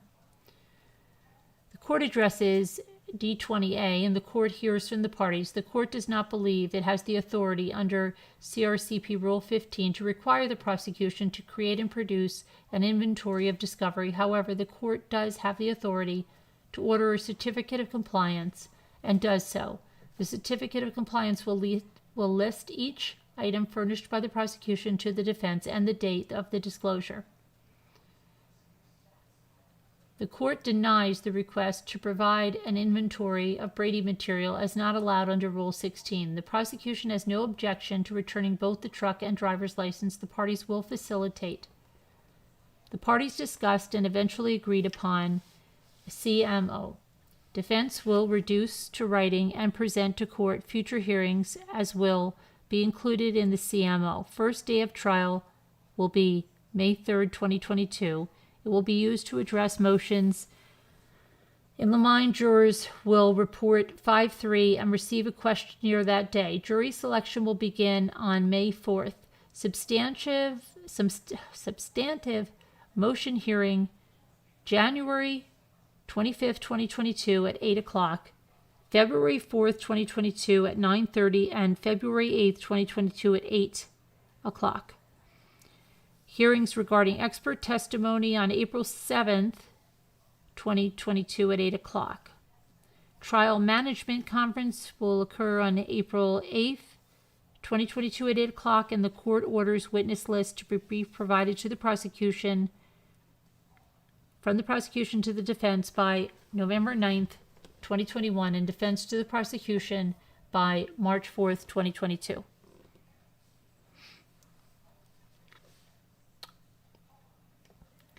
The court denies the request to exchange exhibits lists before trial. Agreed upon juror questions to be provided to the court by April 1st, 2022. Additional non-stipulated questions will be discussed at the hearing on April 8th, 2022. Proposed jury instructions will be provided to the court by May 2nd, 2022. People's motion for defense disclosures, P25, is moot. Due to CMO, the court addressed the large number of filings in the case that are not accessible to the public. After discussion with the parties, the court believes that the parties were under the misconception that the court had ordered these pleadings in the case needed to be filed as suppressed. The court did not issue such an order. The parties were ordered to review prior filings and inform the court of any pleadings that should not be made public, and inform the clerk of the court what needs to be filed. All future pleadings will be presumed to be filed as public or protected, past and future. Pleadings that are filed as suppressed or sealed The parties are to follow the requirements of CRCP Rule 55.1. Item makes record that none of the defense motions currently filed as suppressed will need to stay suppressed. The clerk of the court will change the status of all suppressed records to public unless a motion is filed pursuant to 55.1. The case remains set on the court's docket November 9th at 1:30. This is the proposed pretrial case management order. On October 13, 2021, the court heard arguments from the parties regarding defense proposed pretrial case management, Order D-27, a request for the prosecution to inventory the discovery D-20, and hereby enters the following orders. Pursuant to Criminal P-16 v.D., the parties shall each submit a compliance certificate by November 1st, 2021. The prosecution certificate should identify the discovery, Bates numbering if applicable, and the date the discovery was furnished to the defense. Pretrial motions and motions hearing. Pretrial motions except motions in limine and motions directed to expert testimony as addressed in the subsequent section shall be filed no later than December 7th, 2021. Responses to pretrial motions are due January 7th, 2022. Replies to responses to pretrial motions are due January 21st, 2022. Motions hearings are scheduled for January 25th, 2022 at 8 a.m., February 1st, 2022 at 9 a.m., and February 8th, 2022 at 8 a.m. Prosecution expert disclosures are due February 14th, 2022, and supplement expert disclosures are due March 21st, 2022. Defense expert disclosures are due March 7th, 2022. These disclosures should include the underlying facts or data supporting the opinion, as well as providing a written summary of the testimony describing the witness's testimony if no report has been prepared by the expert. Rule 16(1)(a)(d)(3). Objections to the admissibility of any expert testimony under CRE 702 example. Okay, we don't need to go into that. Or for any reason shall be filed by the parties by March 29th, 2022. A hearing on any expert objections is scheduled for April 7th, 2022 at 8 a.m. Motions in limine. Motions in limine shall be filed no later than April 5th, 2022, and the non-moving party shall have 14 days to respond thereto. Any motion filed after these deadlines must state with particularity the reasons that the motion was not timely filed. Pretrial conference. A pretrial conference is scheduled for April 8th, 2022 at 8 a.m. List of witnesses and exhibits and evidence prosecution intends to admit at trial. The prosecution should have submitted a written witness list on June 21st, 2021 as mandated by CRIMP Rule 16(1)(b)(1)(8), 21 days following Mr. Morphew's May 27, 2021 filings of the charges. The prosecution is in violation of Criminal P-16. The prosecution shall provide a witness list of the names and addresses of the witnesses known to the district attorney with whom he or she intends to call to trial by November 9th, 2021. The prosecution shall submit updates to the witness list when the prosecution knows it may call additional witnesses. The party shall submit their good faith written witness list by March 4th, 2022. The prosecution shall submit its good faith witness list for trial on April 18th, 2022. Jury questionnaires. The parties shall exchange their proposed jury questionnaires by April 1st, 2022, and be prepared to present to the court and non-agreed upon questions April 8th, 2022. Jury instructions. Proposed jury instructions and verdict forms should be prepared in accordance with CRIM P30 and submitted to the court and opposing counsel on or before May 2nd, 2022. Outstanding issues. On May 3rd, 2022, the jury will be summoned to appear to fill out the questionnaires. The parties will be provided with the completed jury questionnaires on May 3rd, 2022. On May 3rd, 2022, the parties may address the court with other last-minute motions and issues. The court's jury instructions and jury selection will begin on May 4th, 2022, wherefore Mr. Morphew respectfully submits this proposed pretrial case management order, respectfully submitted the 14th day of October. And this is a motion for consistent numbering of court filings. Currently, the parties appear to be using designations P and D using the number of the motion. For example, confusingly, the prosecution's motion for Mr. Morphew to vacate his residence is enumerated D20, although the defense's response is enumerated D26. The defense filed a motion for the prosecution to inventory discovery and enumerated it D20. The prosecution filed a response that is enumerated as D20. Thus, not only the letter designation, but also the number of the motion has become unhinged from the specific filing. 2. People filing of motion, defense responses, and prosecution's replies should be entitled P, number, motion, or people motion for, P, same number, response, or defense response to people motion for, P, same number, reply, or people's reply to motion for. An example, P25, people's motion to set deadline, would be followed by P25, defense's response to set deadline, which could be followed by P25, people's reply to motion to set deadline. Defense motions, prosecution responses, and replies should be entitled D, number, motion, of defense's motion for, D, same number, response, or people's response to defense motion for, D, same number, reply to motion for. The procedure has been successfully utilized in numerous homicide cases in the state of Colorado.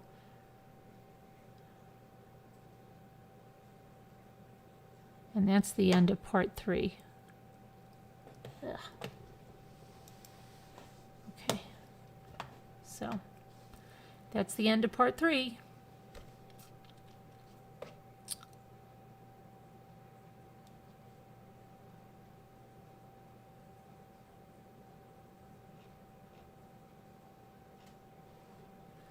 You're welcome, Mimi. There's only one more part. I don't even know how many pages the other part is. Let me just see. Just for kicks. Just for kicks.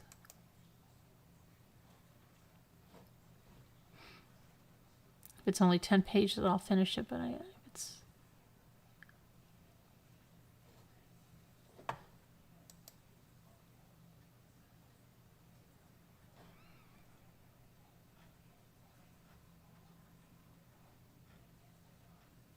well, I think we should finish it tomorrow afternoon because this is 77 pages. Let me see. There's a lot of witness lists which aren't.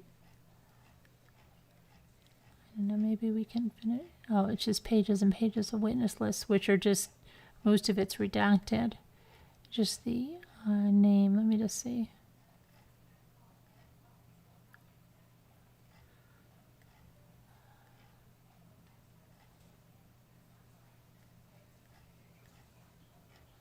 There's not that much. Maybe we should just try to finish this thing. Get it done. Finish it.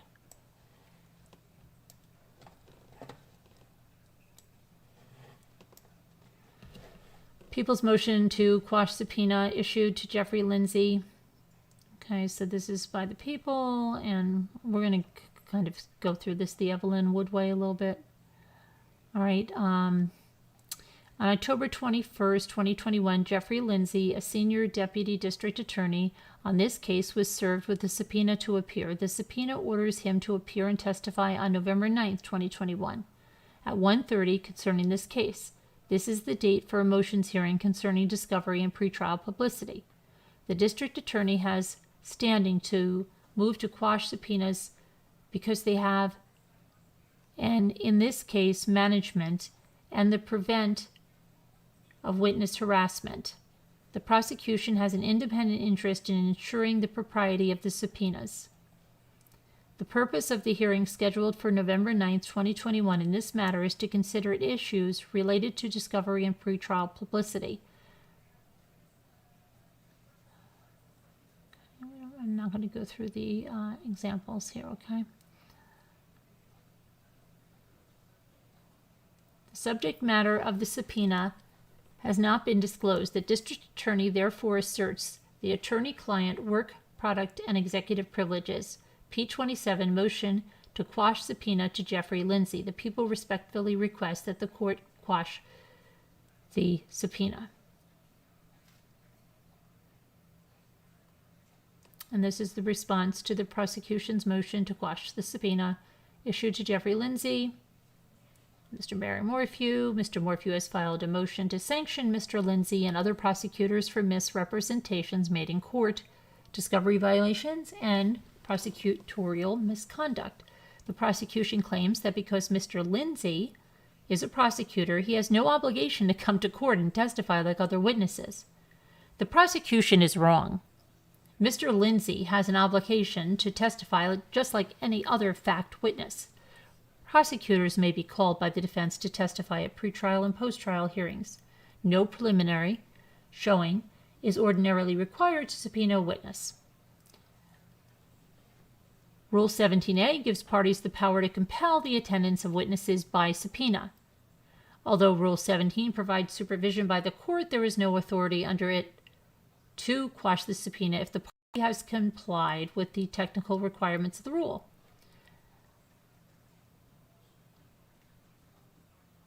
Prosecutors have been called to testify in Colorado. Okay, they're going through all this stuff here. We don't need to go through this. The prosecutor has asserted no reason that Mr. Lindsay cannot or should not appear and testify.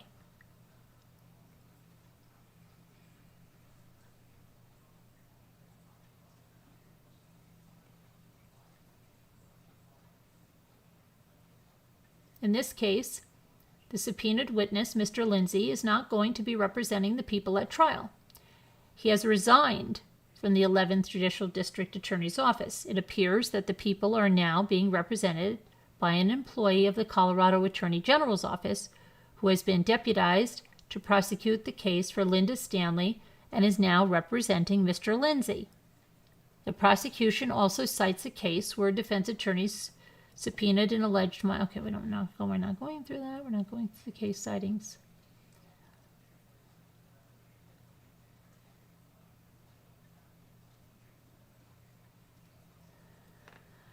The prosecution cites no case law in support of its vague claim of privilege, nor does the prosecution cite any case that allows it to make a blanket claim of privilege with a laundry list of potential privileges simply because it does not know what questions will be asked. This is not grounds to quash a subpoena. Claims of privilege must asserted be on a question-by-question basis. Mr. Lindsay has not yet been asked any questions. The prosecutor must wait until a question is posed, assert any privilege to that particular question, and then, at the point, the court would rule on whether this particular question calls for an answer that is privileged from disclosure. Although the attorney-client privilege and attorney work product doctrines may be asserted at trial as a bar to specific questions, they are not grounds for quashing a subpoena properly issued.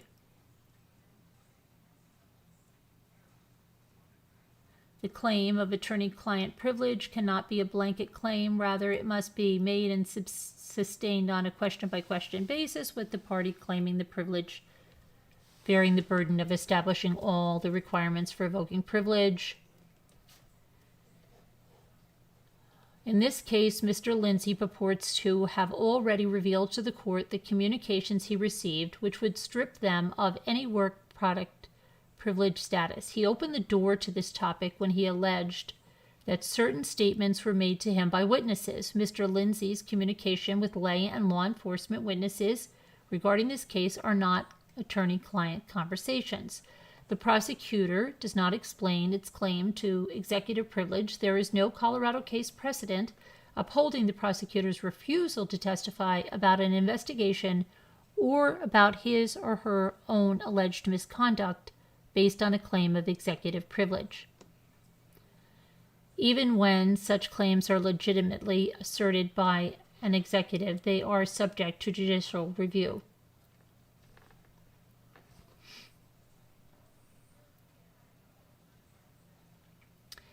The prosecution makes the remarkable claim that Jeff Lindsay does not have to give testimony under oath because he is an officer of the court. The prosecution cites no case law in support of this proposition. There simply is no prosecutorial immunity from testifying in court, and that is undoubtedly why the prosecutor can cite no authority for such a theoretical immunity. Mr. Morphew makes this objection and response, and all other motions and objections in this case, whether or not specifically noted, blah, blah, blah, this whole thing. We're not going through that again. Okay, so now this is the notice of endorsements of witnesses. Linda Stanley, District Attorney in and for the 11th Judicial District.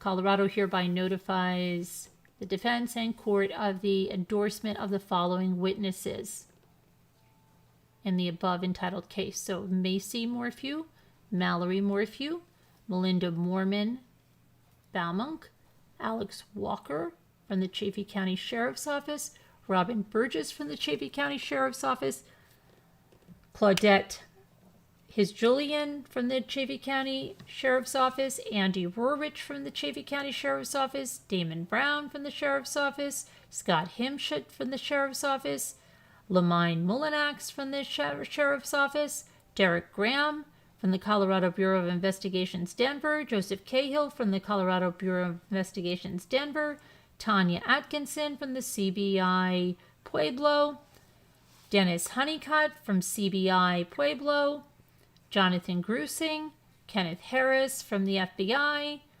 Miles Harvey, Gene Ritter, Martin Ritter, Andrew Mormon, Randy Caracato, Kevin Kobach from the CBI Pueblo, William Plackner from the Sheriff's Office in Chaffee County, David Mormon, Megan Duge from the CBI Pueblo, Jeff Libler, Morgan Gentile, Sheila Oliver, Megan Grant Neiman, Carol Johnson, Jesse Diebert, Lorenzo Santavica.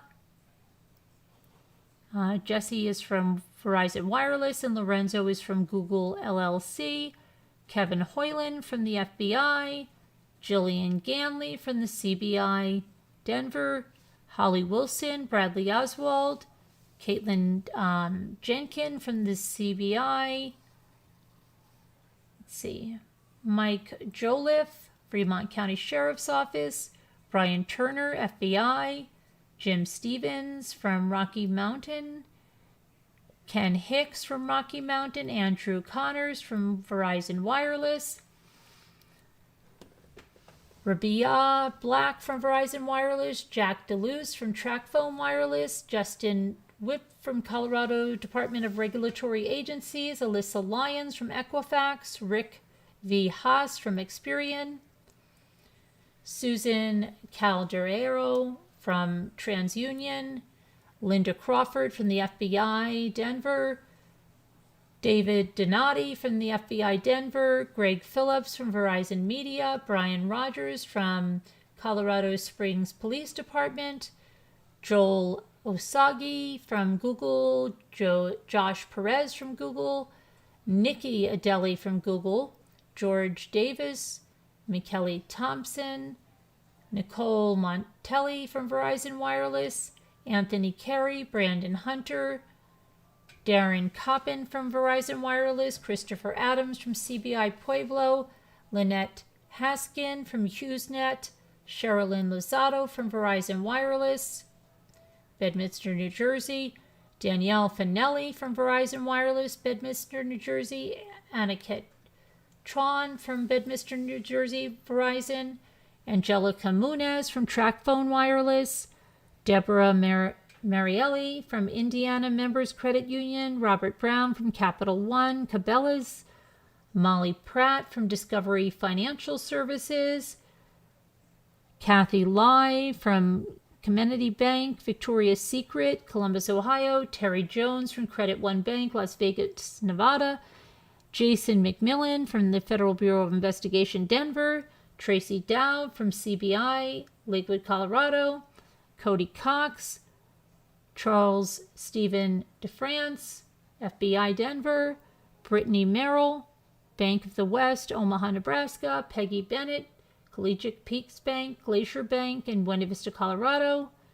Matthew Lewis, the Huntington National Bank in Columbus, Ohio. Daryl Baxter, Fidelity Investments in Columbus, Ohio. Gregory Walker from the Monex Deposit Company in Newport Beach, California. Thomas Sanders from the Chaffee County Sheriff's Office. Anthony Avila from the Chaffee County Sheriff's Office. Zach Tucker from the Chaffee County Sheriff's Office. Dakota DeFurio, Salida Police Department. Kendra Burnt from the Chaffee County Sheriff's Office. Miles Jones, Chaffee County Sheriff's Office.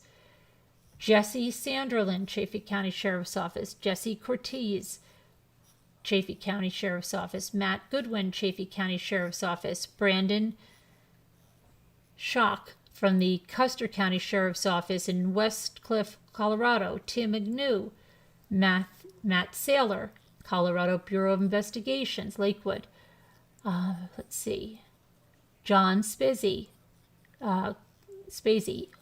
Colorado, Chaffee County Sheriff's Office. Brandon Waugh, Megan Waugh. Brandon Wilkins from Colorado State Patrol. Fire Chief Robert Bertram from the Chaffee County Fire. Annette Stolba, Chaffee County Sheriff's Office. Ann Heathington, Facebook Security. Daniel Rebhan, Facebook Security. Melissa Evans, Michael Harvey, Chloe Harvey. Douglas Jean Jordan. Lorne Lowry, James McCorkindale, William Tezak, Jeff Wilson, Darren Oliver, Dave McGill, Gina McGill, John Lowe's, Holly Berman, Curtis Sigler, Robert Oleski, Daniel Minton, Emily Saxon, Jeff Isles, Laura Roth, Nathan Roth, Dean Remington, Shirley Morphew, Lindsay Davis, Holly Booton, Seth Richardson, Susan Richardson, Laura Ruth Richardson, Nicole Brashears, Tracy Nichols, Megan Wahlberg, Abigail Hutchinson, Melvin Reedy, Ashley Johnson, Holly Hurst, Heather Kelly, Tim Farrell, Eric Schmalz, James Hansen, Cindy Criswell, John Schmitz, Margaret Thomas, Madison Adams, Kurt Simpson, Cassidy Cordova, Scott Banks, Shoshana Dark, Joseph Ellsworth, Rocky Mazza, Ben Parker, George Davis Jr., Trenton Howard, Sandra Christensen, Shelby Kundal, Christopher Mormon, Anthony Miller, James Johnson, Jacob Hadley, Justin Burns, Karen Fortier, Jeffrey Criswell, Jose Perez, Eric Kay, David Booton, Hanley Harvey, Michael Coleman, Jason Hardwick, Valerie Seitz, Kent Townsend, Jeffrey Puckett, Nicholas Wrights, Justin Krabari, Joseph Zakowski, Jacqueline Guggenheim, Jacob Wood, Carrie Woodall, Lisa Wood, Cody Lee Lampert, Casey Wood, Andrew Bullard, Thomas Duffy, David Kissel, Tisha Leway, Lynn Megieri, Kyle Stoddard, Samuel Davis, Rebecca Hauser, Taylor Mellick, Wade Swift, Matthew Mullally, Roy Kirby, Matthew Burton, Dave Mennel, James Freeman, Seth Pickett, Walter Skinner, Daniel Ritchie, Patrick Tubbs, Kyle Hamilton, Jamie Becerra, Loretta Eanes, Scott Goodpasture, John Grass. That's really weird. Scott Goodpasture is right next to John Grass. That is really funny. Goodpasture and Grass. Joshua Cooper, Jerry Zielinski, Jonathan Keller, Susan Bond, Kelly Gillum, Timothy Gillum, Sarah Noel, Marcy Kirkwood, Scott Beck, Christopher Wilson, Erin Wilson, Thomas Barnes, Donna Barnes, Julie King, William King Jr., Kyle Cambry, Salvatore Canatella, Randy Lockwood, Marcia Finkbeiner, Nicholas Finkbeiner, Chris Blasaris, Stephen Sundling, Janet Sherwood, Larry Sherwood, Tanner Coy, Tawna Von Allman, Jerry Mobley, Janie O'Hare, John Bartha, Clayton Burrows, Danny Andrus, Don Duvin, Douglas Cayley, Levon Hall, Pam Good, Monica Ross. Have any of you heard your name yet? Kirby Lewis from CBI Denver, Tom Shee from FBI Denver, Tracy Jackson, Chaffey County Sheriff's Office, Custodian of Records, The Holiday Inn Express, Custodian of Records, Forensic Files, The Learning Channel, Portland, Oregon, Custodian of Records, Forensic Files, Court TV, Atlanta, Georgia, Stephanie Benitez, Federal Bureau of Investigation, Derek Thurston, Custodial of Records, First National Bank, Broomfield, Colorado, Bobby Huff, Shane Phillips, Wade Pulliam, Ricky King, Robin Binford, Bloodhound, Man Trackers, Necro Search, Littleton, Colorado, Bryn Palmer, Homeland Security, Centennial, Colorado, Martin Donnell, Federal Bureau of Investigation, Denver, Patrick Elswick, Federal Bureau of Investigation, Denver, Dana Plumhoff, FBI Denver, Kelly Rose Olson, FBI Denver, Custodial of Records, Collegiate Peaks Bank, Salida, Colorado, Caitlin Rogers, CBI Pueblo, Mountain Renewal LLC, Troy Riley, Elizabeth Riley, Hama Oliver, Tim Nelson from the Chaffey County Fire Department, Francine Gonzalez, CBI Denver, Aaron Blondeau, Tim Cloco, Andrew Richardson, John Craig, Ted Turner, Joseph Wimmer, Tyson Draper, Lisa Wolf, Colorado Parks and Wildlife, Mary Wood, Colorado Parks and Wildlife, Custodian of Records, The Antlers Hotel, Colorado Springs, Colorado, Justin Kemp, FBI, Colorado Springs, Brandon Mert, Federal Bureau of Investigation, Colorado Springs, Custodian of Records, Heart of the Rockies, Regional Medical Center, Oncology Hematology Clinic, Salida, William Rowell, FBI, William Schiebner, Gary Negroni, Trevor Noel, Samantha Brooke Bennett, Casey Morgan, Diane France, Trish Rubin, Maureen Hartman, Nathan Banderies, Safeway Inc., David Barnes, Alyssa Comer, Donald Mullen, Scott Graham, Francis Bach, Tyler Soderberry, Vittorio Bermudez, the Tempe Police Department, Tempe, Arizona, Mary Albright, Colorado Bureau of Investigations, Denver, Deborah Bristol, Colorado State Patrol, John Buttigies, FBI, Diane Burgess, Eric Bryant, CBI Denver, Dan Dunnebeck, John Cronin, FBI Denver, Jason Hebrard, Colorado Bureau of Investigation Denver, Brian Eberly, Frank Hurst, Elbert County Sheriff's Office, Zachary Howard, Cordell Maxwell from the Colorado State Patrol, Troop 5B, Maria Lunn, CBI Denver, Joseph Meisinger, FBI Denver, Justin Maxwell, CBI Denver, Chris Schaefer, CBI Denver, Jason Reynolds, Boone County Sheriff's Office, Lebanon, Indiana, Mike Schneider, FBI Denver, Jeff Shearer Koch, CBI Denver. Eric Thornton, CBI Denver. Greg Slater, CBI Pueblo. Richard Wren, Nicole Urban, Colorado State Police Department, Colorado Springs. Penny Cole, Linda Ball from the Colorado Division of Motor Vehicles, Denver, Colorado. Dan Baker, Jim Reed. Whew.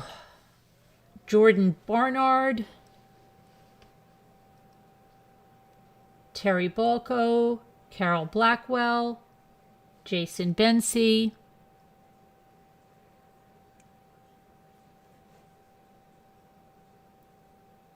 Trying to see. Anybody else? Anybody have some more stuff? Carol Blackwell, Jason Bensey. Christina Brown. Oh, I thought that was Christine Brown from Sister Wives. Heather Bourget, Craig Campbell, Brittany Buschultz, Judson, Casebeer, Jackson Campbell, Kayla Collins, Alexander Chasen, Patrick Collins, Lauren Collins, Jennifer Cohn, Samantha Collins, Catherine Cushman, John Cram, Cecilia Darricott, Peter Cushman, Brian Edwards, Terry Devaney, Ronald Fox, Nathan Emmerich, Shayla Groven, Cindy Gloven, Esta Elizabeth Hamilton, Joshua Hadley, Hillary Hastings, Jason Hansen, Marty Howard, Mary Margaret Herbert, Eric Johnson, Mary Howard, Sean Douglas Klein, Scott Kimberlin, Tara Marcilla,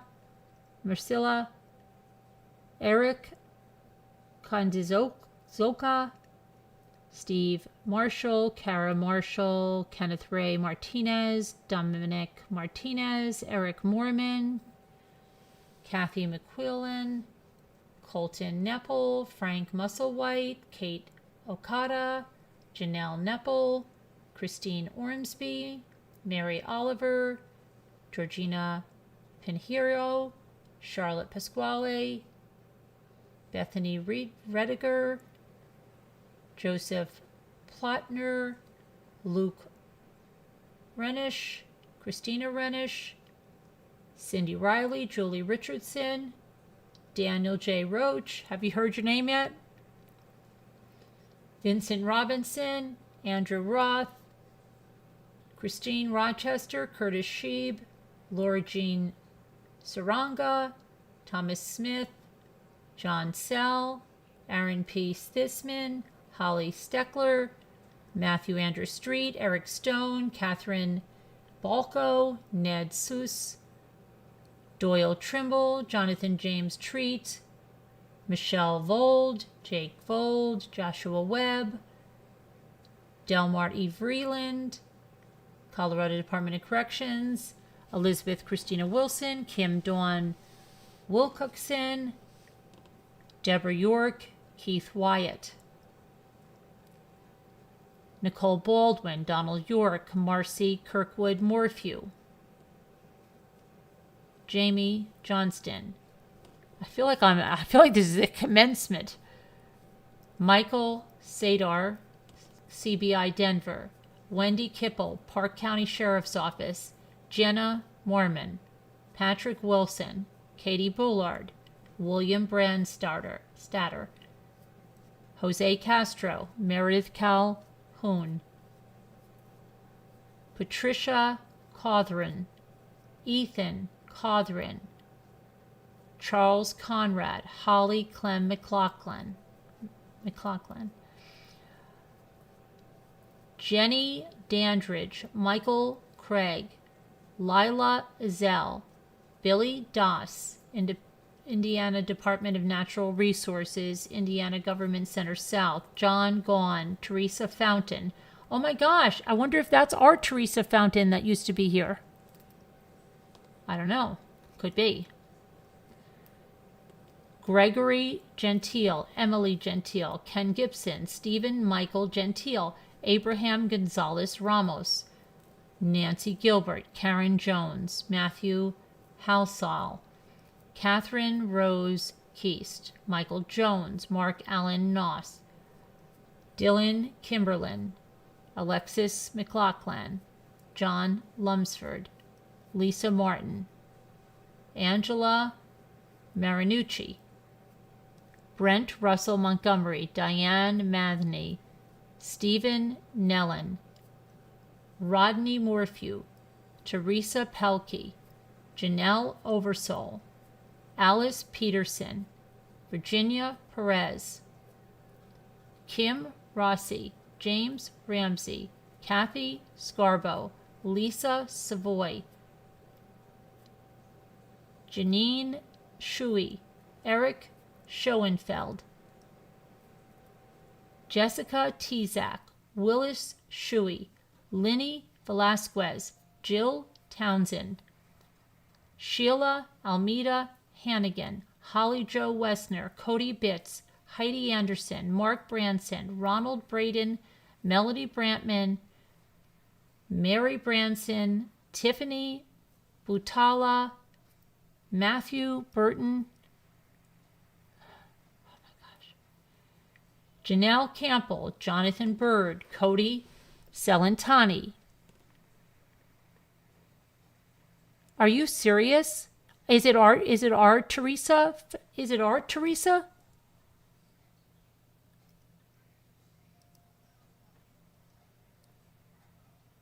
Can you find out if it's our Teresa? Because we haven't seen her. I thought she said she had a problem with her internet. What did I say her last name was? Fisher? Or Fisher? It is our Teresa? Tell her to get her butter over here. I just called her name. Okay. Where were we? Janelle Campbell, Jonathan Bird, Cody Celentani, Nick Campbell, Terry Clegg, Jason Kamofsky, Chris Davis, Christina Collins Carr, Dusty Draper, John Deaslin. I said Teresa Fountain? No, but I said, wait, no, I didn't. Did I? I thought I said Teresa Fisher. Hold on.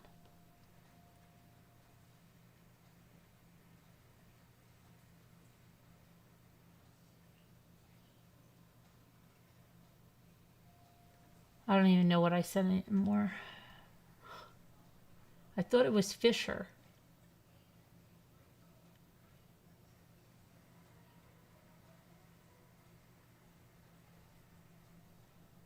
I don't know. I'll have to go back. I have no idea. Where were we? Terry Clegg, Joseph Chomofsky, Chris Davis, Christina Collins Carr, Dusty Draper, John Deaslin, Stormy, Herbs Chloe, Kenneth Durham, Carol Games, Greg Fisher. See, I think it's Teresa Fisher, not Fountain. Teresa Fisher.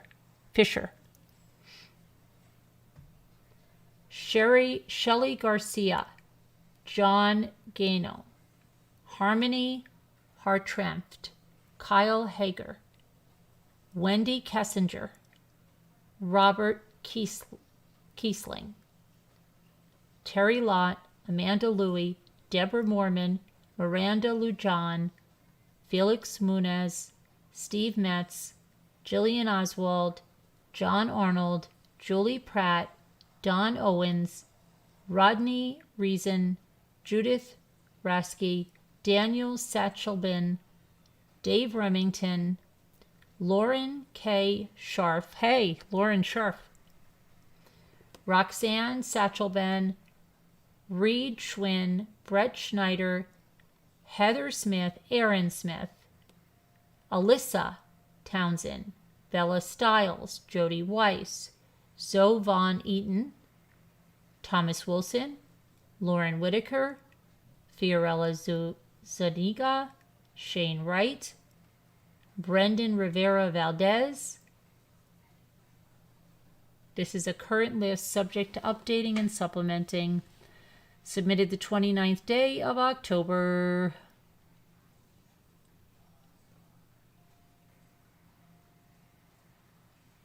Okay. So now this is a case management order on October 13th.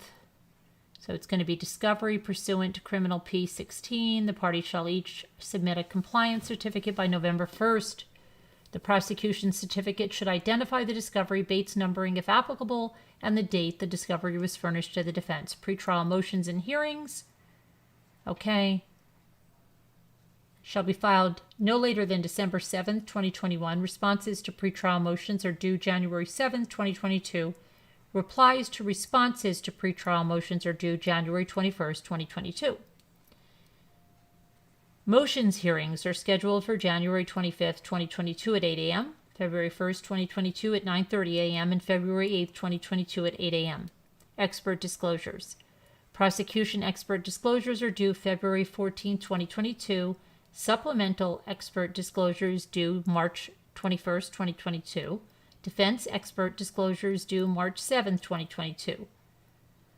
Okay, these disclosures should include the underlying facts or data supporting the opinion, as well as the provided a written summary of the testimony describing the witness's testimony. If no report has been prepared by the expert, objections to the admissibility of any expert testimony or for any other reason shall be filed by the parties by March 29th, 2022.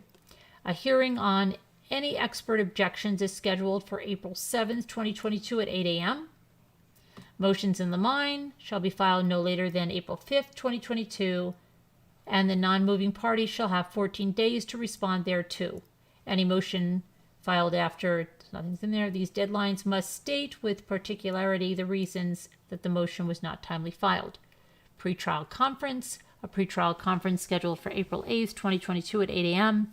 List of witnesses and exhibits and evidence prosecution intends to admit at trial. The prosecution shall provide a witness list of the names and addresses of the witnesses known to the district attorney with whom he or she intends to call to trial by November 9th, 2021. The prosecution shall submit updates to the witness list when the prosecution knows it may call additional witnesses.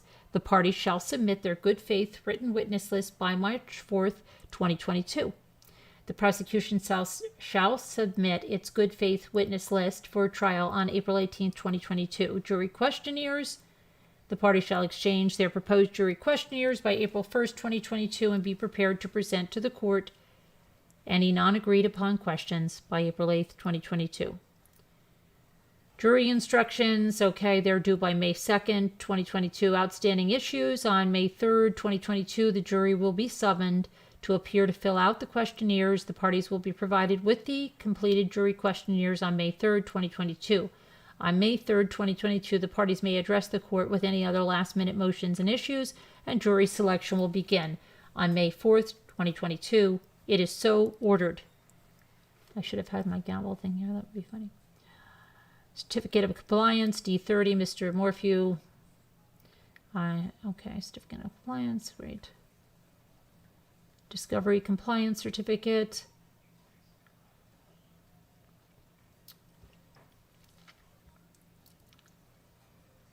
Throughout the pendency of this case, the people have produced ongoing discovery in a couple of ways: physical media and e-discovery. The initial disclosure was on 6/2/2021, as indicated below in more detail, and will continue until this case is closed as we receive reports, media, or other information. A list of e-discovery items is attached as Attachment 1.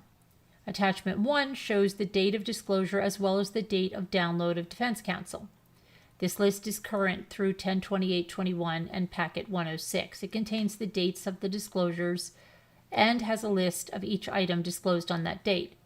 Regarding the physical media, the dates and overview list of items is included in this document, which will track pages 1 through 5 of Investigator Ordway's report and is Attachment 2, 27 pages. Attachment 2 starts with an overview of the items physically handed over to the defense counsel. This is followed by an individual reports of each disclosure. The additional documentation submitted as attachments will also be attached as suppressed documents. The suppressed documentation will include descriptions of the data disclosed, file names, names of the people, and personal information, and directories of each of the items listed. They are suppressed in order to keep information private from the public to help ensure a fair trial and protect the privacy interests of individuals while allowing the parties and the court to review the items for discovery compliance. Directories are a listing of files contained within the physical media. Directories do not contain the data within the files. For example, it will show initial report is contained within a folder, but does not show the content of initial report. Directories may be very large and upward of 20,000 pages for some of the items due to the numerous files contained therein. Those directories may be broken down into multiple attachments for uploading and downloading purposes. 6/2/2021. An external hard drive, 9 DVDs, 8 CDs, and 1 flash drive. A list of those items is on page 9 of Investigator Ordway's reports, attachment 2. On pages 10 to 12 of Investigator Ordway's report are overview screenshots of the folders from the external hard drive discovered to the defense on 6/2/2021. The hard drive contained reports and associated media. The 17 DVDs and CDs are combined into one attachment, attachment 4, which is 226 pages. The flash drive directory, attachment 5, 193 pages, and elements hard drive directory, attachment 3, 747 pages, are filed as separate attachments. Okay. July 6th and July 19th, a SATA hard drive containing data scrapes from 3 iPhones and an iPad on 7/6/2021. On 7/19/2021, an external hard drive with the same material. 2 disclosures were done because defense counsel indicated they could not open the original SATA drive. The directory is broken up into 4 separate attachments based on device. Only one directory is done for both disclosures because they are the same data. There are 4 directories with the following page counts. 1. iPhone attachment 6, 4,410 pages. iPad attachment 7, 744 pages. iPhone attachment 8, 4,855 pages. iPhone attachment 9, 9,585 pages. 7/12/21, a SATA hard drive containing an iCloud Apple account. The name of the iCloud holder is indicated in Investigator Ordway's report. A discovery of this item is not included at this time.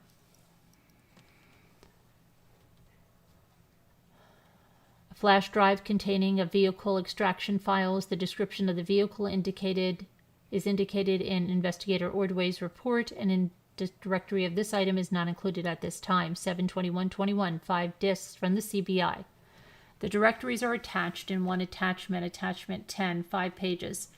7/26/21, is a 4.52 gigabyte USB flash drive. Directory is attachment 12, 20 pages.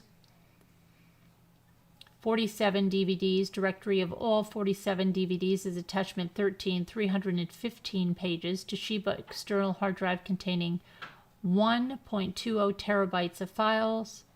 The directory is attachment 14, 2,662 pages.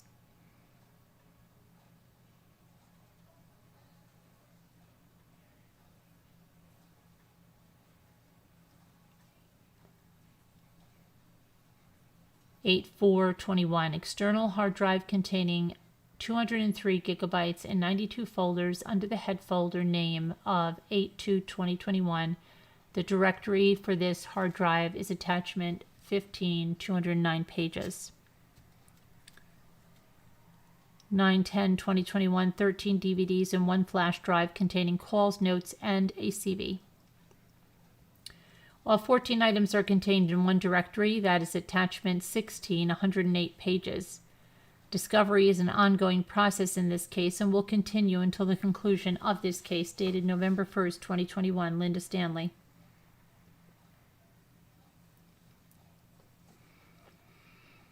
Okay, Linda Stanley again. The various attachments were too large to upload to the court in the format they currently are in, to wit: attachment 6, data scrape 1, attachment 8, data scrape 3, attachment 9, data scrape 4, attachment 14, Toshiba hard drive. The people are working to resolve this issue, and they will be filed as soon as possible. The items may need to be split up into additional segments. The people will keep the court and counsel apprised of any numbering changes to the attachments.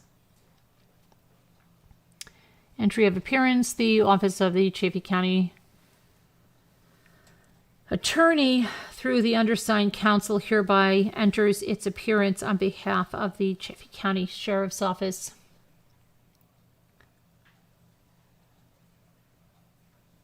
Motion for notice of the prosecution's intention to introduce any evidence or testimony under CRE 807D32, Mr. Barry Morphew, blah, blah, blah, blah, blah.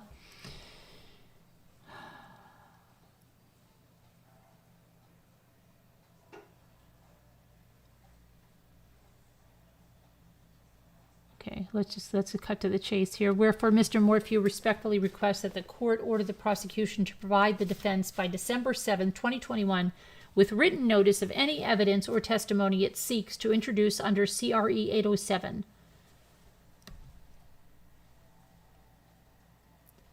Motion for notice of the prosecution's intention to introduce any evidence or testimony under CRE 404B by motions filing deadline D31.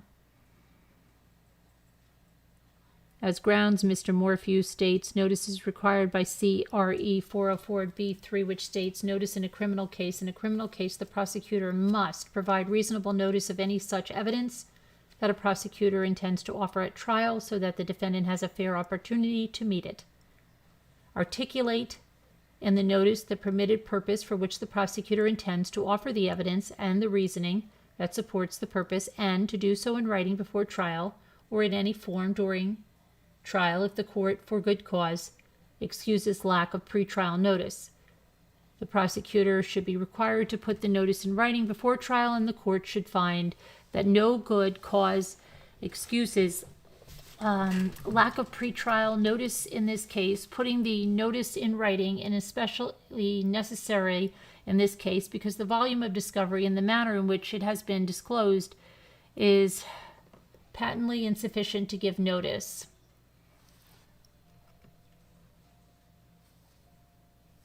Mr. Morphew, blah, blah, makes this, okay.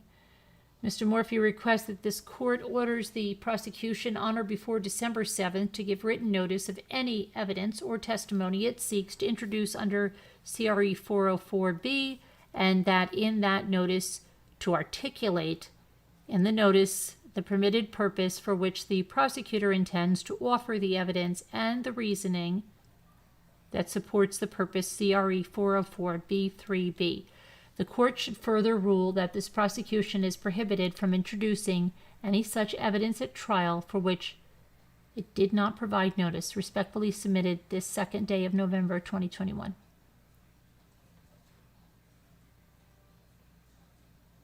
Discovery Compliance Certificate Addendum. Prosecutors filed this one. The Discovery Compliance Certificate listed 4 attachments that were not filed at the same time as the certificate. The people gave notice that these 4 items were not filed on 11/1/2021. In notice regarding the attachments, as indicated in the notice, the reason the attachments were not filed at the same time was due to their size. The new designations are now as follows. Attachment 6 will have 2 filings. Data Scrape 1.1, Data Scrape 1.2, Attachment 8, 2 filings. Data Scrape 3.1, Data Scrape 3.2, Attachment 9 has 2 filings designated. Data Scrape 4.1, Data Scrape 4.2. This certainly looks like 3 filings here, doesn't it? Data Scrape 4.3, Attachment 14 will have 1 filing designated Attachment 14 Toshiba hard drive. Attachments 6, 8, and 9 had to be split as nearly as possible into equal parts.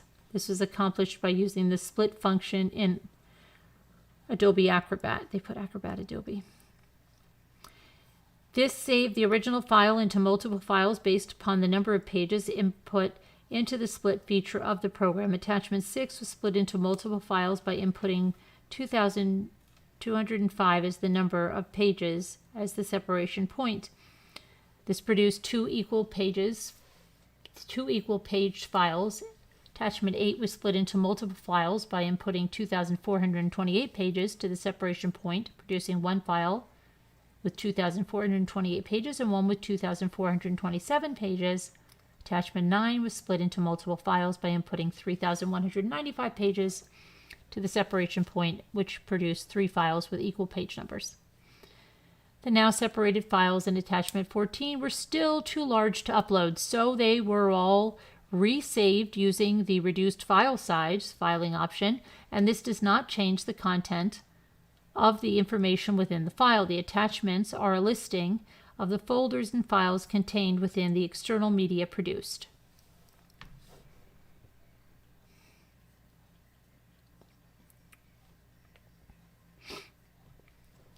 Okay, here's Linda Stanley again. People's reply to motion to quash this subpoena.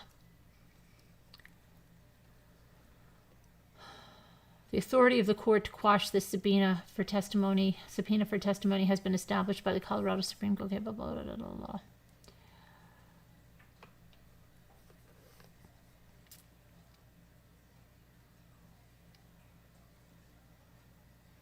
Let's just cut to the chase here, right? I'm not going to go through all this cited case law. The people moved this court for an order of quashing the subpoena to a person who is one of the prosecutors in this case and permit him to make statements as an officer of the court.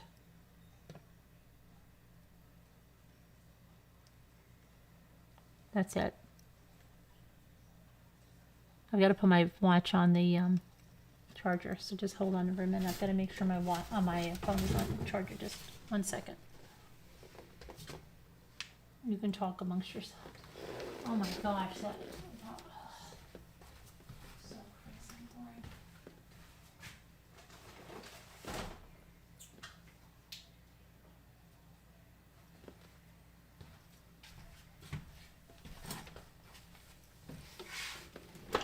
Okay. Now, what I'm going to do now is it's 3:37 a.m. What I'm going to do, I'm going to open another live to just relax for a minute, and then I'm going to also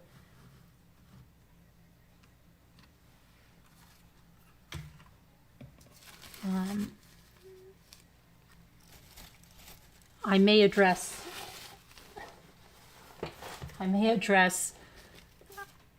some scamming.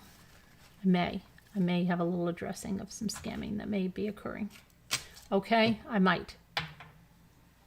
All right, but I'm going to open a new live because I'm going to keep this to Morphew. So look, I'm going to open it right now. Okay, stay in this live. Don't leave this live yet. Don't leave this live. Well, yeah, it's going to make you leave this live, I think. No, don't. It's not going to make you. I'm going to schedule it. Just stay still.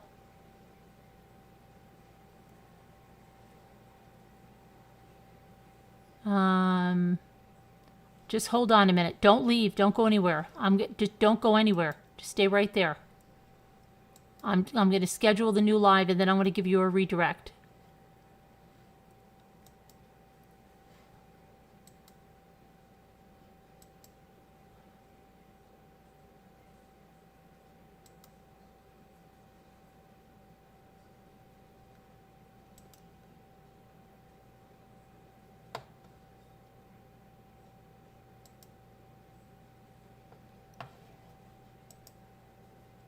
I hope you can hear me. Just stay where you are.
Okay, I'm gonna hit the redirect on this. Just give me a second.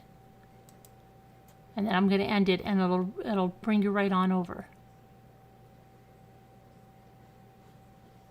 Okay, hang on.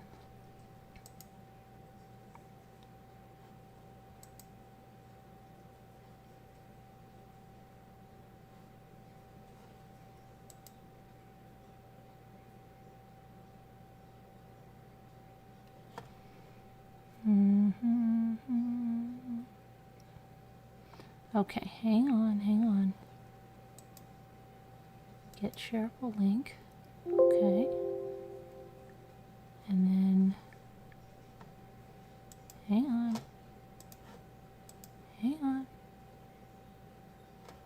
Okay, now I'm going to go to, in here, no, here, customize. I'm going to put your redirect. Okay, I didn't even need to get the link. I can just do it like that. Okay, save. Now I'm going to end you, and it's going to redirect you. Okay, so I'm going to go over here, end you, end. And then